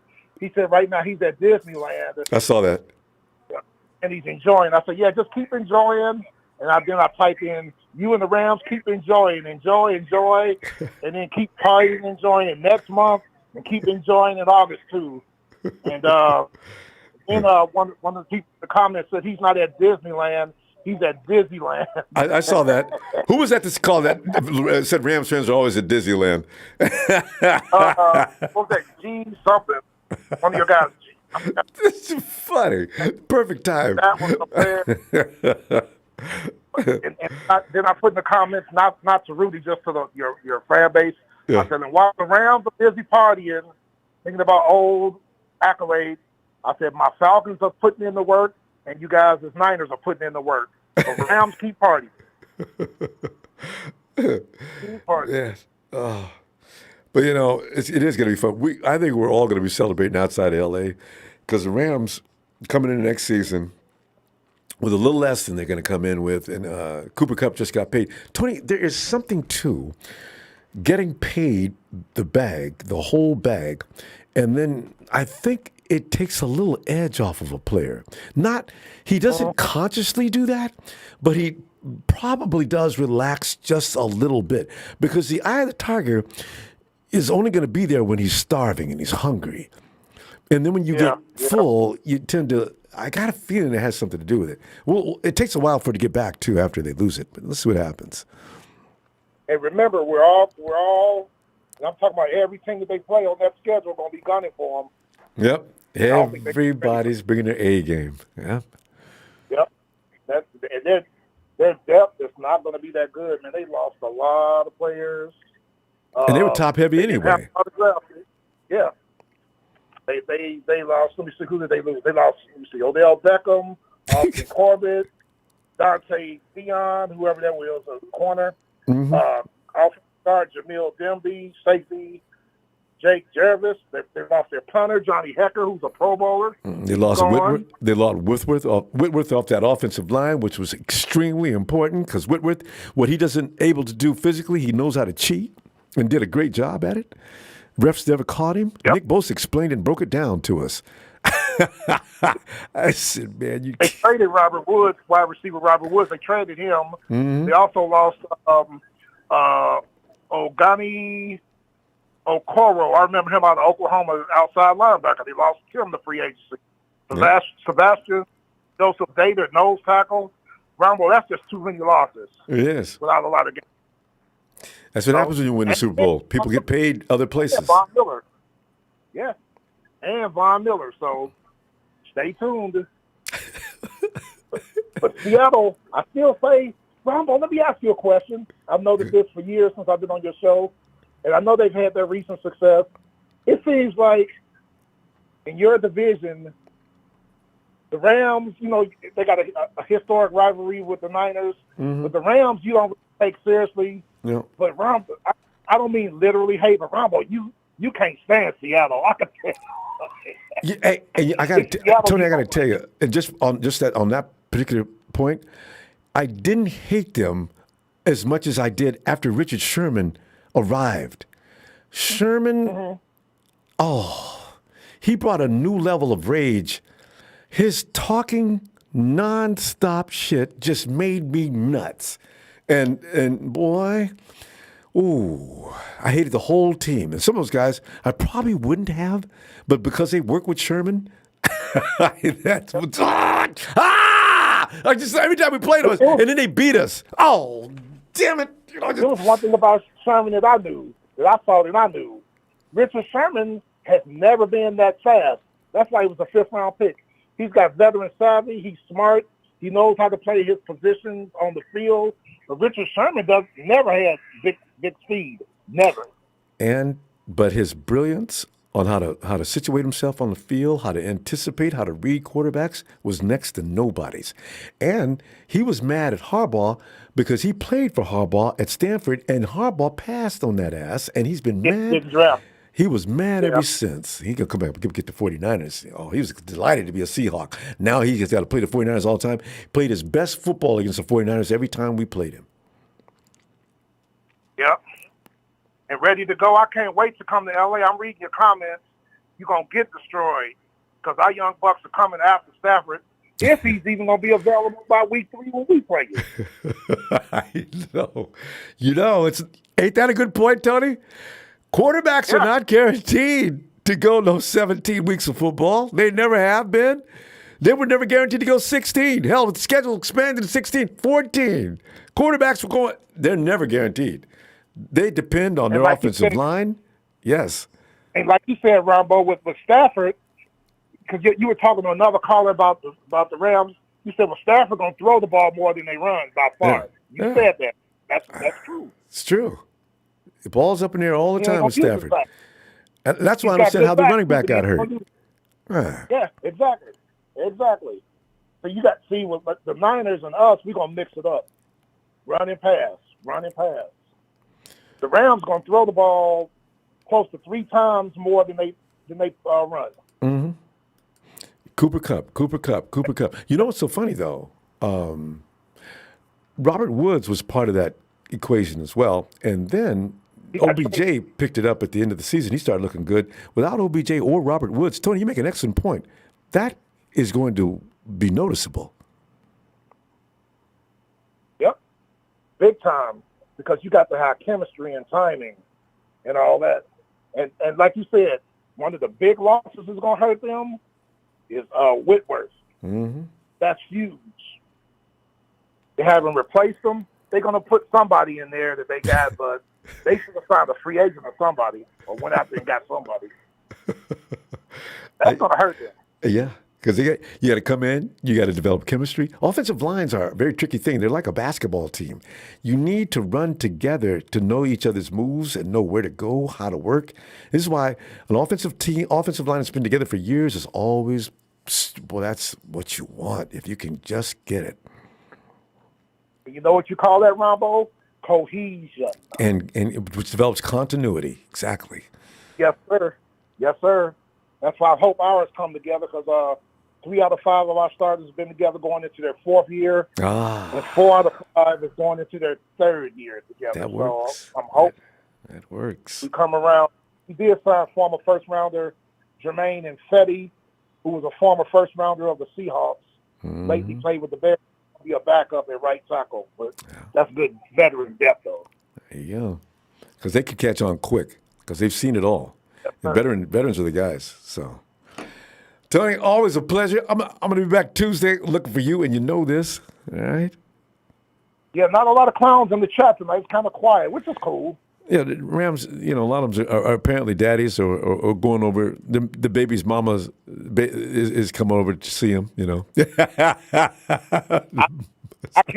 can't see clickbait, Don Burr, a daddy or got a baby's mom. I can't see that at all. But Ronbo, shout out to you.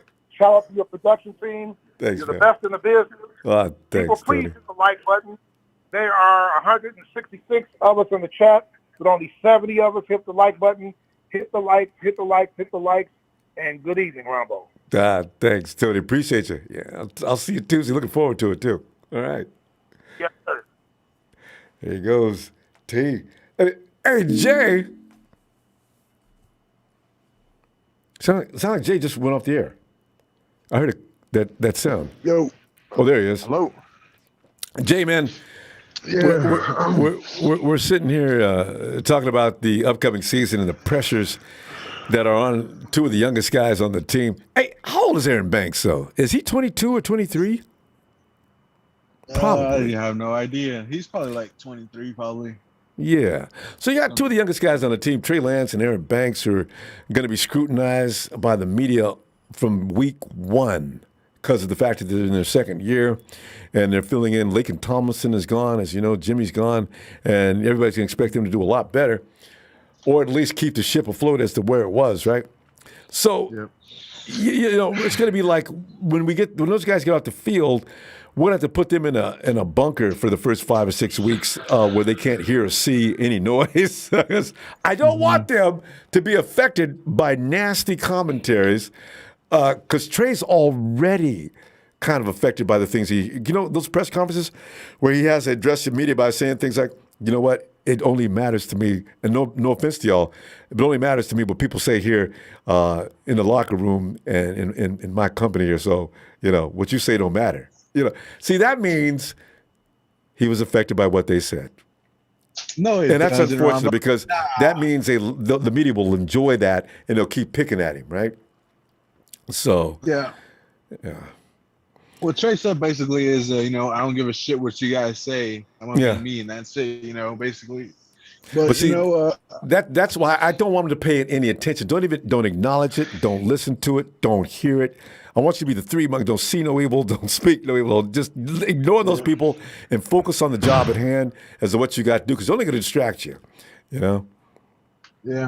I felt confident about. I feel like Aaron Banks is going to be solid because I know he didn't play last year or anything. But, he lost weight and gained 20 pounds. Can you imagine? Yeah, no Big Macs for a month? He gained 15 pounds of muscle, I think, something like that. But, he looks bigger and buffer and stuff. But, I feel like he's going to be solid. He's next to Trent Williams. That's good. And did you see how small Trent Williams looks next to him? That freaked me out. First thing I saw that clip, who's that? That's Aaron. Damn! I didn't know he was that big. Woo! And they said he lost weight. Ooh! We got a monster. And Trent says he's moving light on his feet. He's got the right lean. He's looking good. Okay. I think he's gonna be okay. Yeah, and the offensive line, I'm worried about the center and the right tackle, to be honest. Those are my main 2 concerns right there. We're all worried because Brindle, I don't know. He's gained some size, I heard. So he's a little bigger. Because that was his problem. And about Trey, I felt confident in him. He's built to handle the pressure because, he's a smart guy. And, that's what Kyle basically said. He's built to handle the pressure, right? That's what he said in the state of the franchise. I'm pretty sure he says something like that. And I do believe he is built to handle the pressure, and because he just comes off as a confident, smart guy. He does, and, doesn't he? He really does. Yeah, he does. Yeah. And I don't think nothing's gonna phase the guy. To be honest, he's just gonna try to get better, and that's it, pretty much. Yeah, that's all we can ask. That's all we can ask. But I feel like he's gonna be good, in my opinion. Yeah, be fine. And also we got to remember he's not out there by himself. Other than the offensive line, everybody else is out there on that offense is tough. They're all battle tested, crusted. I mean, these guys are tough. I mean, you got Debo and Kittle, Ayuk. That right there is enough. You got Juwan Jennings, Ross Dwelly. And, the protection's going to be there, I think, even if the offensive line is Kyle has a way of putting his tight ends in position to make a difference. Trey's just got to go out there, focus, don't be concerned. The only thing I want to see how he endures that pass rush, because I know that he's going to get Belichicked on the first 3 weeks. Mm-hmm. And I just want to see him pass that test. The whole team's going to have his back, They're all going to, cheer for him and stuff, and, like every time he makes a play, they're gonna hype him up, build up his confidence and stuff, and yeah. What I want to see? I want to see Trey after a few times that happens. Y'all, hey, stay calm, y'all. Come on. We got the game ain't over yet. Chill out. Thanks though. Come on, let's go. I want to see that move. But I feel like Trey and Aaron Banks is gonna be fun. I feel more confident in Trey, to be honest. Yeah, because we haven't seen anything of Banks. There's nothing to know. I mean, we haven't even seen anything yet. So but I think Banks is going to be solid, and that's it. That's all I got for today, Ronbo. And have a good day, okay? All right, Jay. Appreciate you, fam. Talk to you later. And fam, hey. Happy Daddy's Day. Delighted you human being came on in and let's play some football. When I say that, you come out and play and talk some ball. I'll be back Tuesday looking for you, too. Won't be able to make tomorrow. But, yeah. It's going to be a great season. Hey, don't forget to subscribe before you leave. Hit that likes. My poo. Thanks for the contribution. We'll see you guys Tuesday. Hopefully you got some time. Talk some more Point Out Football. That's how it goes.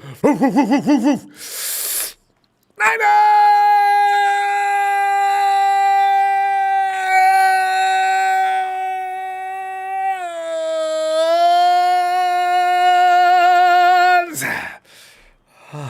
God, I love doing that.